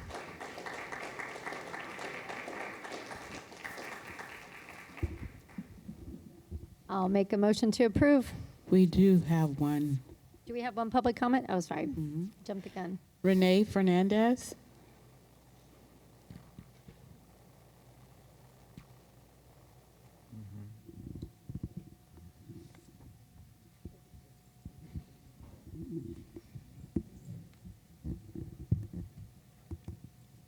Hello. I don't normally talk in public. I actually agree with the gentleman before us. Our school sites are dog parks. People are allowed to let their dogs run wild. Please, sorry. Kit? No? Is that yeah? Here, baby. Thank you. Bad adults. Doggy bags, I carry them everywhere I go. The problem I actually have with this is that your glasses that you have, if you don't have them and you can't see and you can't drive, you can't go to work, you can't go to the store, you can't do anything like that. My glasses and my service dog, I have to have him wherever I go because my disabilities are so numerous that I would be permanently hospitalized or institutionalized and not be able to be around my family, my friends, have a job, and I would be a burden to society. But what you have written here excludes him. He is part of a disability. So what I did is I went and I looked at other school districts' policies, and they're changing. And they are going to what is written here, which I completely agree after being chased by dogs during school hours on district property because a kid jumps a fence, hits the panic bar, opens the thing, and lets their dogs run in. I have an issue with that. I have an issue with a dog not on a leash. I have an issue with supposed service dogs. So what I did is to be fair to the school district, to be fair to the students, and to be fair to people like me who do follow the rules. I have my licenses and stuff. Some of the districts are putting in, the district assumes no liability for the safety of animals voluntarily brought to school. That's what they're adding to what you want to do here. So that covers me because it's a federal offense for anybody to attack the dog or myself. It's a state offense. It's against the Disabilities Act. But what you're saying is that because he has to be with me, it's all my fault because these people are coming on campus not following the rules. All right, your Yeah, public that comment was- time that is up. President Begin. Give you some Renee, extra time for dropping. I just want to assure you that service dogs like Courage will be allowed on campus, and we'll have a process outlined in our ARs to make sure that they are. So Courage is still welcome. I know, but I just thought that you are assuming no liability for the safety of an animal allowed on district property. No, Dr. Vitale's correct. I've already drafted the AR, and I've looked at several different districts to ensure that the ADA that we're in compliance with ADA, and in no way would this impact your ability to have your dog on campus. And that's going to be in the ARs. And that's something that you and I can sit and work together on also if you'd like to review it. But it's not typically what's in the policy. That goes in your admin regs. I just know that it's in the district policy. We are having a conversation. I'm sorry. So we're out of Sorry. order. Thank you. I'm sorry. I apologize. All right, so we can definitely follow up on this, right? I'll be after to make sure that it's fine, but I would move for the approval. Oh, I have a comment. Yes. Okay. I have a comment. To us. I am a dog fancier. I'm probably one of the most, I won't say famous, but I am a dog fancier, Great Dane dogs. I was president of the Great Dane Club of San Diego. I was the national president of Great Dane Rescue for the Great Dane Club of America. My dogs have won national specialties. They've been in the movies, Best of Breed. They were models for Macy's department store. Okay. And downline, I must have about 200 champions. So I consider myself, a dog lover, a dog fancier. I also had the opportunity to teach at Lincoln, as well as other positions at Lincoln Middle School in Oceanside. And as a humanities teacher and English teacher, one of my joys was always taking my students outside to read, silent reading, to take them outside to write, to take them outside to do watercolors, as it related to whatever society or geographical area we were studying. I believe in, like having students be our top priority. Unfortunately, and this is during the 90s, this is how long ago, it's almost impossible at that time. There was waste, dog waste everywhere, and no one was picking it up. My first day. Whoa, whoa, whoa, whoa. Who said that? Then you need to leave, sir. All right. All right, you guys. We have students and community watching, so let's treat each other with respect. This is part of a board meeting held in public. Eleanor is wrapping up her comment to us. Please.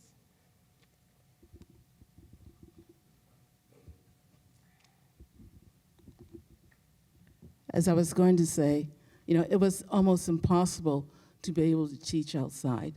The PE teachers were constantly complaining about the situation.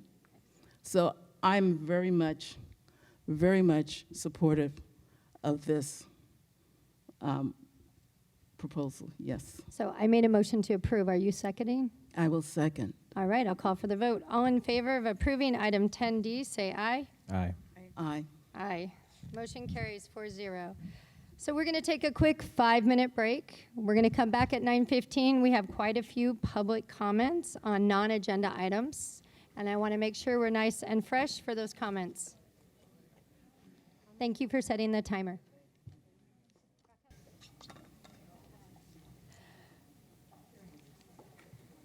Each person generally has 3 minutes to speak. The total time for public input may be limited to 20 minutes per item or topic. So, Ann, do we have a certain topic with lots of speakers? 8 speakers. So that's 24 minutes. All right, we'll let him speak for 3 minutes. That's 4 extra minutes. All right, call him up. The topic is surf PE. Our first speaker will be Richard Smith. After Richard, it will be David Porter. Come on up. Do you want to give a couple more so they know who's coming next so we can? Okay. So Richard Smith, David Porter. Now you have Sarah on this, but you only have 3 minutes between. Okay. Gotcha. Got you, girl. So if you decide you don't want to speak, you can just say pass, but we love listening to public comment. Richard Smith, David Porter, Danielle Steele, Taylor Brumbaugh, Margot Alexander. I'm messing up your names, I know. Alyssa, Sarah Porter, Mike and Alexander. So in that order, I'll remind you. All right, start the clock. Sure. And you're up. All right. Hello, my name is Richard Smith. I'm here on the behalf of my child and numerous other children at Oceanside High. for the cancellation, actually the abrupt cancellation of Surf PE. We were notified last Monday prior to finals week that Surf PE was not going to be offered any longer. It is a safe, it is a healthy sport, a healthy activity. It creates self-awareness and self-control in critical situations. It's a great learning experience for our kids, fantastic for oceanography, and it's a great part of our community as Oceanside. You guys mentioned Oceanside as community, and going into Portrait of a Graduate, the future of our community is the kids. There's a huge surf community within Oceanside, from surf shops, surfboard manufacturing, clothing manufacturing, and alternate avenues for career enhancement for these kids in post-high school and college. Amazing sport, like I said. I'm avid in it. My son has been in it for 3 semesters at Oceanside High, and when he was pulled into the counselor's office and she informed him that it was no longer offered, he was devastated, and it definitely affects whether my child continues at Oceanside High. I was told this and asked the teacher of the class, and he was not informed that the class was canceled. So how the chain of communication lies from this board to the board at Oceanside High, I'm unfamiliar with. But obviously there is a link missing somewhere. Oceanside also, as a surf community, hosts local, regional, state, and international surf competitions. Here, there's currently a national competition going on at Oceanside Harbor, national championships, okay? We have people coming from all over the world to come to Oceanside and experience our ocean. And we cancel Surf PE, a great avenue for our children to involve themselves. We have 2 local kids who are on the global surf world, who are featured on webcast and television internationally with their names blurred out and Oceanside being mentioned. I've been overseas in a little country called New Zealand wearing my Oceanside board rider shirt.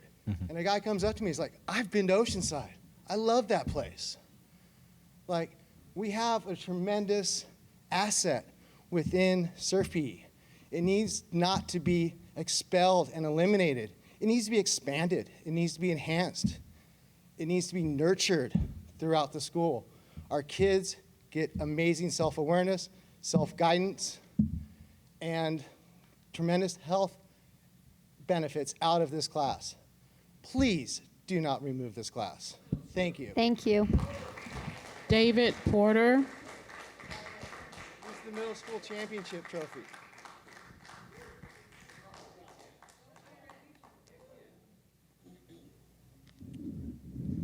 Thank you. I want to tell the board I appreciate the opportunity to say some words here.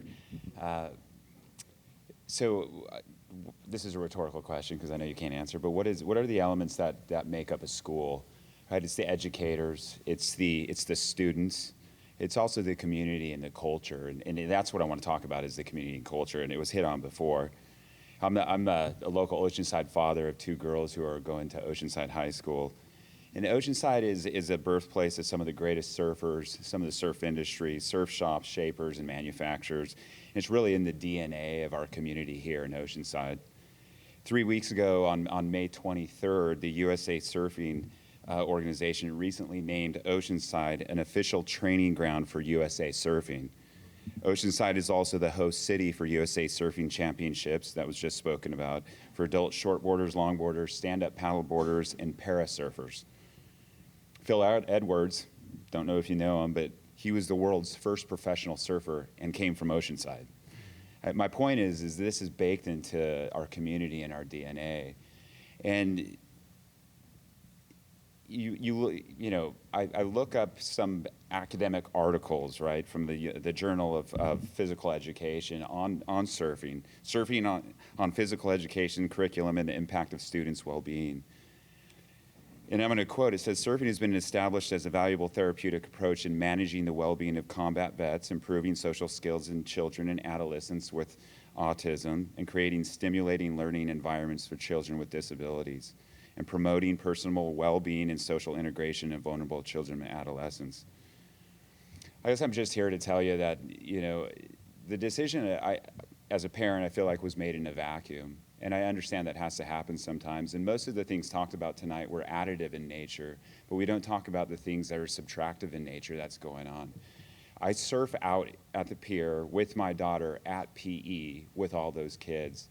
The community that's built between those kids, the things that they learn, and the people that they become, not just because of surfing, but the culture that it brings, and overcoming the things. The surfing is not an easy sport. It's difficult. I just asked you to reconsider and maybe have this placed on a future agenda item for discussion. You know, this is part of who we are here in Oceanside, is part of who I am. And when I'm out there in the water, not only with the students, but with also other fellow people in the community taking part in it, it's something special. And I would hate to see that taken away, and I hope that you take that into consideration. Thank you. Thank you.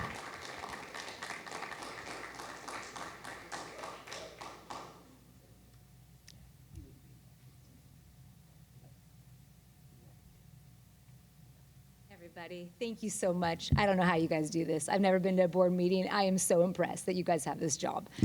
So, my daughter Paisley will be a junior at Oceanside High School in the fall. She serves for PE, and this PE class is being threatened to be shut down. So there's this book I kept thinking about that I read when she was a little kid called Spark, The Revolutionary New Science of Exercise and the Brain. This book explains research that, and now I quote, proves that exercise is truly our best defense against everything from depression to ADD to addiction to aggression, close quote. Surf PE creates not only these best defenses, it helps build confidence. It gives these kids an opportunity to literally be surrounded in nature, unplugged, receiving vitamin D, which is important for health and life, and it brings them happiness. Yes, these high school kids could participate in other physical activities that are offered at Oceanside High School, but those activities do not resonate with some of them. So those activities will not bring them fulfillment. I've heard that this possible cancellation of Surf PE is because of how small the group of kids might be. But then I ask you, and I know it has to be rhetorical, do you not see value in minorities? Should minorities not be offered what they need? Should we cancel other programs that minorities have asked for and have rightfully been given? Should we dismiss the all-inclusiveness that I was hoping our nation was finally adapting to and adopting? Surf PE is an extremely healthy activity that continues on long after high school. It requires no equipment from the school. We don't need money from you. I played soccer at San Clemente High School in the late 80s and the 90s, and I also surfed. I still surf. I surfed this morning with my daughter Paisley. Let me tell you, it has been decades that I have played soccer. Why? Because do you know how impossible it is to get together about 20 people to play any sport when you're my age, or even when you're 30? The kids that I knew growing up that surf, guess what? They all still surf. Surfing helps us maintain perspective. It's something that we can enjoy our whole lives, even if we are living completely alone. If you are living an alone life, you can still get in the water. We surf with an older guy named Kurt. He has had one of the worst lives I have ever known. He's resilient, and one day years ago I asked him how he has made it through all that life has given him. And he told me that without surfing, he would have ended his life. He told me that surfing is his therapy and that he needs it constantly. We have a radical mental health crisis on our hands in this nation. Do you seriously want to cancel a program that creates a positive lifestyle and a healthy habit in these kids, that it'll be something they can turn to? I'm just going to add one more thing. Timing matters with surfing. If you don't surf, you don't understand that swell, wind, and tide matters. Okay, so the morning is the best time to surf. If you're not going to let these kids get out in the morning and surf, thank you so much. Your 3 minutes are up.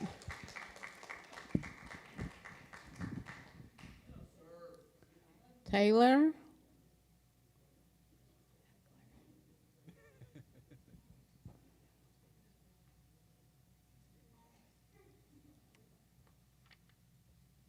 Hello. I had a speech prepared, but I'm gonna just keep it simple. So I am a middle school teacher. I've had many students who have promoted and have chosen to come to Oceanside High because they loved that surf was offered here.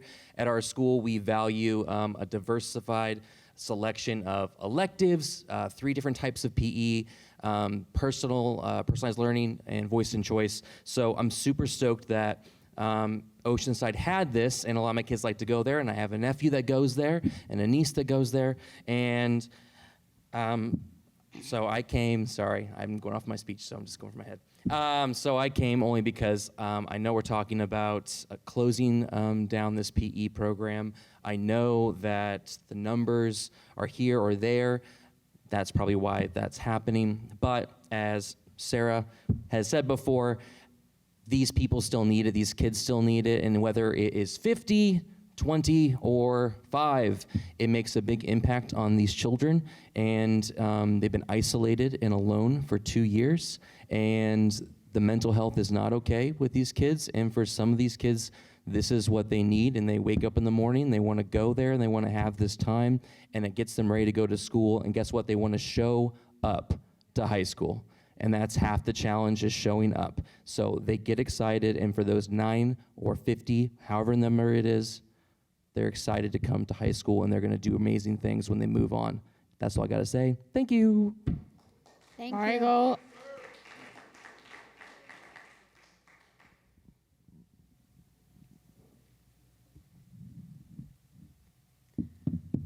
Hi, my name is Margot Alexander, and I just graduated from Oceanside High School. Thank you. Today, I wanted to talk about the importance of surf PE and why it should not be taken from our students wanting to exercise and learn how to surf. Today, many students are busy, they have to work, they have to take care of their siblings and do hours of homework. They don't have time to go out and surf. Surf PE is a perfect opportunity for students to exercise while being in nature and to take full advantage of our environment. From my experience, during regular PE, we spent many hours indoors taking notes about fitness, while at surf PE or outside and actually in nature. The beach is less than 5 minutes away from our school and is a perfect resource for children, especially those who don't know how to surf and who don't have the resource to learn how to surf outside of school. If the students are the district's main priority, it doesn't matter if there are 30 kids in a class or there are only 5. They should care about the students' mental health. I have many small classes, including AP Art History with less than 10 students and Calculus BC with 15 students, where the class size isn't a problem. But in today's world of mental health, exercise is just as important as learning and helps many students with mental health issues. We need to provide children opportunities to get outside and exercise, and surf PE is one of those activities that a school like Oceanside should never abandon. Thank you.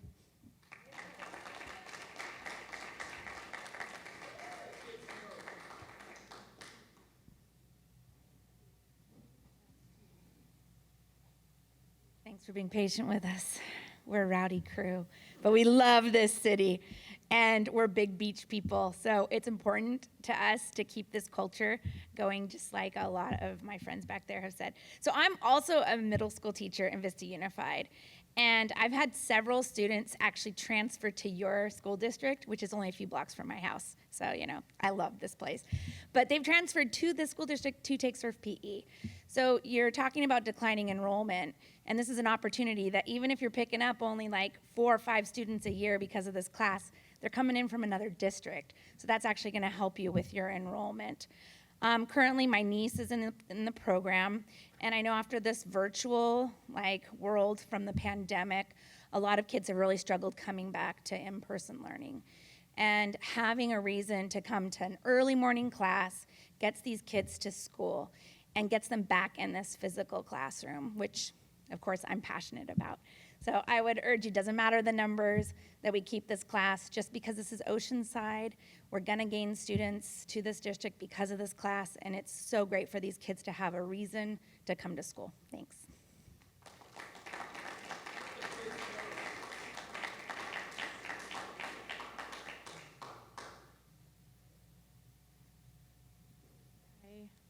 My name's Mike and Alexander, and I have 3 kids in the Oceanside School District, one that you've already heard from who just graduated, so I guess I only have 2 now. But I'm also a therapist, and my caseload is filled to the brim with anxious and depressed teens. And I always ask them, what do you do to cope with the struggles in your life? And getting outside in nature is my greatest hope for them. So I hope that you guys consider that. I know money drives programs, but I think children's mental health should also be a top priority, because I think we can all agree that every child matters.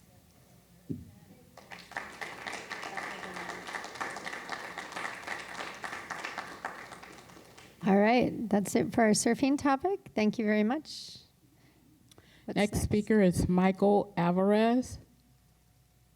Is he still here? Good evening, President, board members, and administration. I am here on behalf of the scholars of OUSD School District, and I would just like to thank you for recognizing our achievements. And I also want to thank you for taking into consideration that we do need Chromebooks and counselors, because based upon my personal experiences, accidents do happen. Hardware gets broken, which means they need replacements. And as for counselors, children need support, especially because, well, things happen with other kids, and they need to be able to have somewhere to go to release and de-stress. It also helps them by talking things out so that there's not another Uvalde situation. Anyone who believes that counselors, for those that have no support, are ignorant of both public education and real-time needs of current students in the district. Another thing I would like to thank you for is the security, and whoever says there is not enough security in elementary schools and middle schools needs to do their research before coming out and speaking to the board about something so preposterous. Whoever said we are wasting our money, people saying that we are wasting our money, is obviously not in touch with the district needs and is just showing how ignorant they really are. I would like to say something towards the audience. Y'all really need to chill. This is targeting towards our boards and is really unnecessary. Y'all really need to go back to school and do your homework, because apparently y'all don't want to do it. So before you come here, you should really think before you do. Thank you. Bradley Tobias.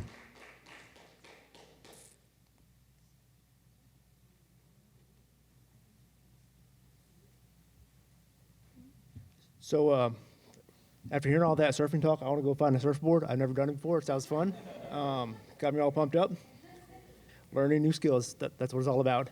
So I'm gonna be short and sweet. It's getting late here, so I know that we all want to go home. So just jump right into it. Yesterday, Oceanside City Council member Christopher Rodriguez posted on Facebook about encouraging members of the public to run for the Board of Trustees in areas 1, 3, and 4, and offered support to include training for that.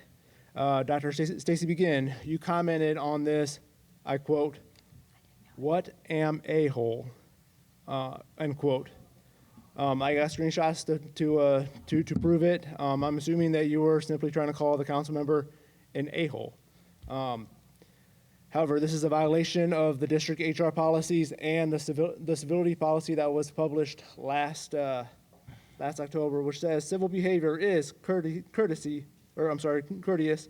and reasonable behavior, which is respectful to others and includes integrity, honesty, acceptance, timeliness, dependability, observance of laws and rules, and effective communication.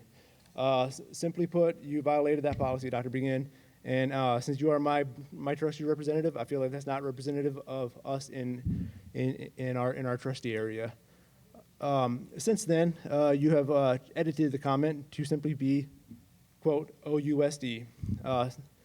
Finally, ma'am, I feel you should offer the councilman a public apology, and you should be ashamed of yourself. Thank you. Rose Higuera.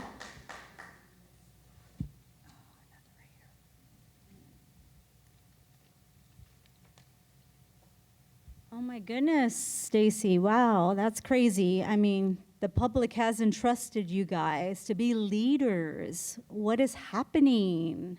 This is what we're talking about. We need leaders, strong leaders full of integrity and courage. We don't need followers. We don't need soft people that go with the agenda. We need people that leave the politics out and fight for our kids. I mean, the budget that you guys showed was like $124 billion. And what do we have to show for it? Kids that are completely stressed out and anxious and learning all kinds of garbage. Stick to education, reading, writing, math. My goodness, we need some good, strong leaders. So Eric Joyce's seat is coming up for election. Stacy's seat is coming up, and Raquel's.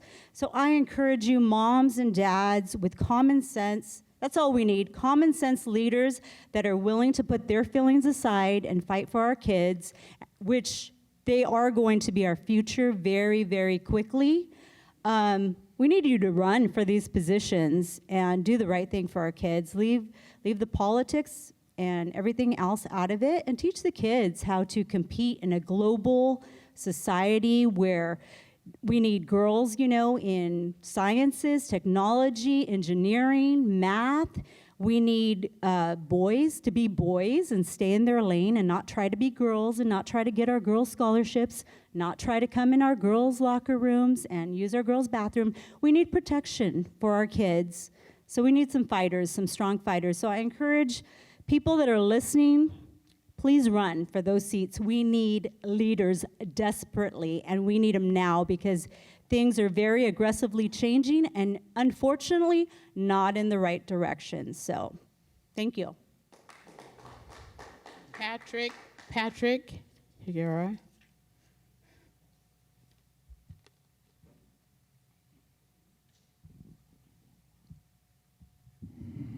Yeah, you guys crack me up how you're giving yourselves all pats on the back.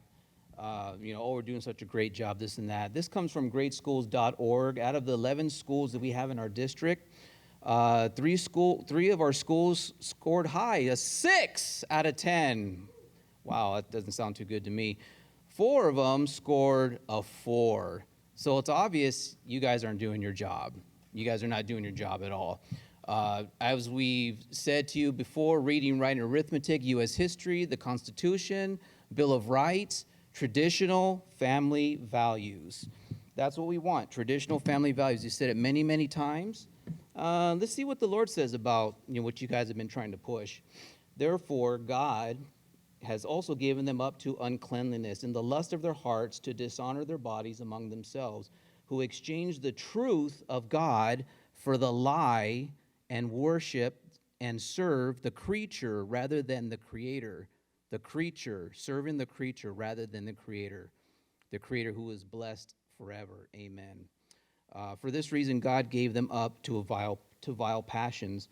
When we worship the creature instead of the Creator, we lose sight of our identity as those who have a higher calling than animals. These people chose to reject God, and God allowed them to do it. God does not usually stop us from making choices that are against His will. He lets us declare our supposed independence from Him, even though He knows that in time we will become slaves to our own rebellious choices. Does life without God look like freedom to you? Look more closely. There is no worse slavery than slavery to sin. And then it goes on and says, many heathen practices encourages it. God is willing to receive anyone who comes to Him in faith. And, I'm sorry, I stopped right. When people say that any sex act is acceptable as long as nobody gets hurt, they are fooling themselves in the long run. Sin hurts people, individuals, families, whole societies. How sad is that people who worship the things God made instead of the Creator so often distort and destroy the very thing they claim to value. Vitaly, I got a prophecy for you. I've said it before, and maybe you didn't understand it, but I'm going to say it to you again. This is a prophecy for you, Vitaly. Whoever causes one of these little ones who believe in me to sin, it would be better for him or her if a millstone a millstone were hung around their neck and they were to be drowned in the depths of the ocean. That is threatening. You need to remember that. Language. That's threatening No, that's the language and word of has God. no.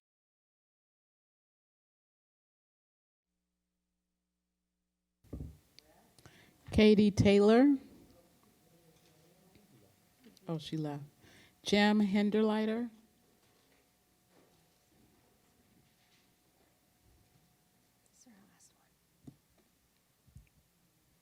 Good evening. I am Jim Hinderleiter. I am a special ed teacher in the Oceanside School District.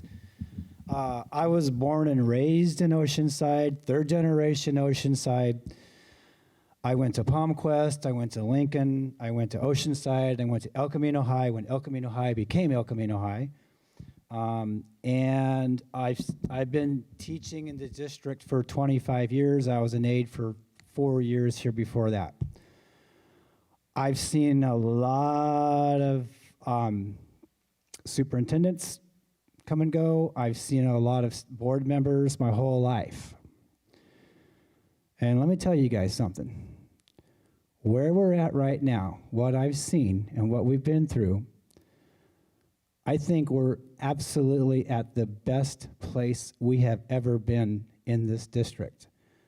I'm a Christian, I'm a conservative.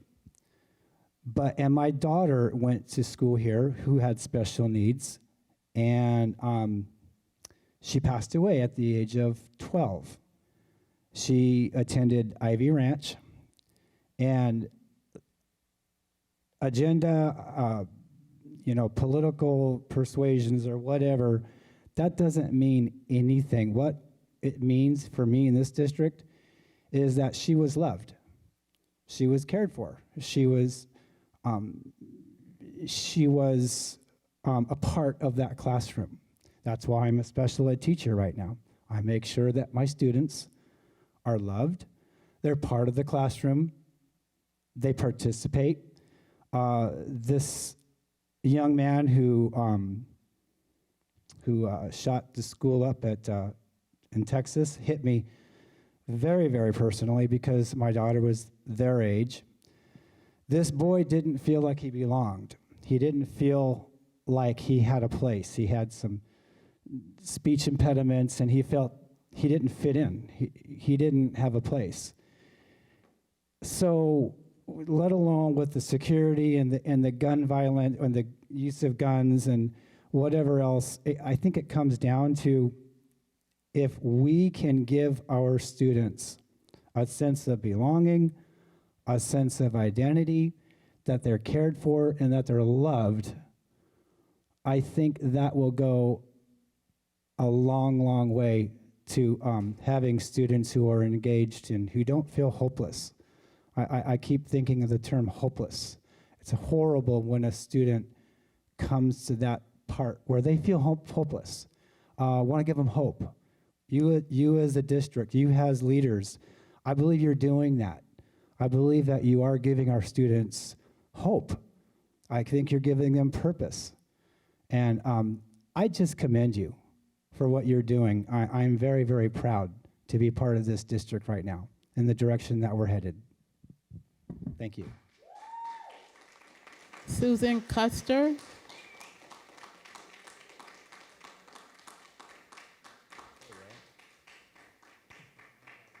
Tracy Fannin.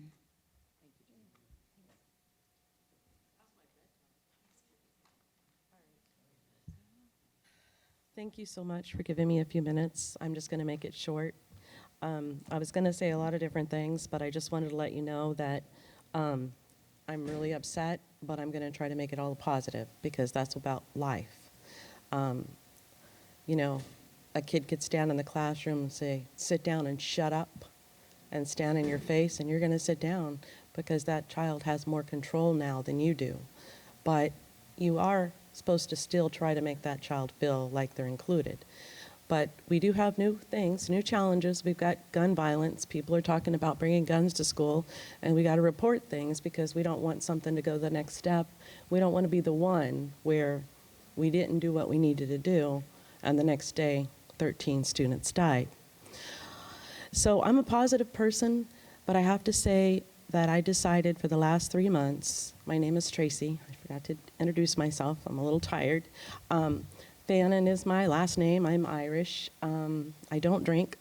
That's funny. But I really care about all kids. I care about all cultures. It's not just about cultures. It's about those kids, every single one of them, no matter what grade they're in, no matter what age they are. But it's also about what we're doing in those classrooms. We can't ignore what's not being done. We have to try to do our job to do that. I think it's very important that we make it positive. Sometimes we have to give constructive criticism.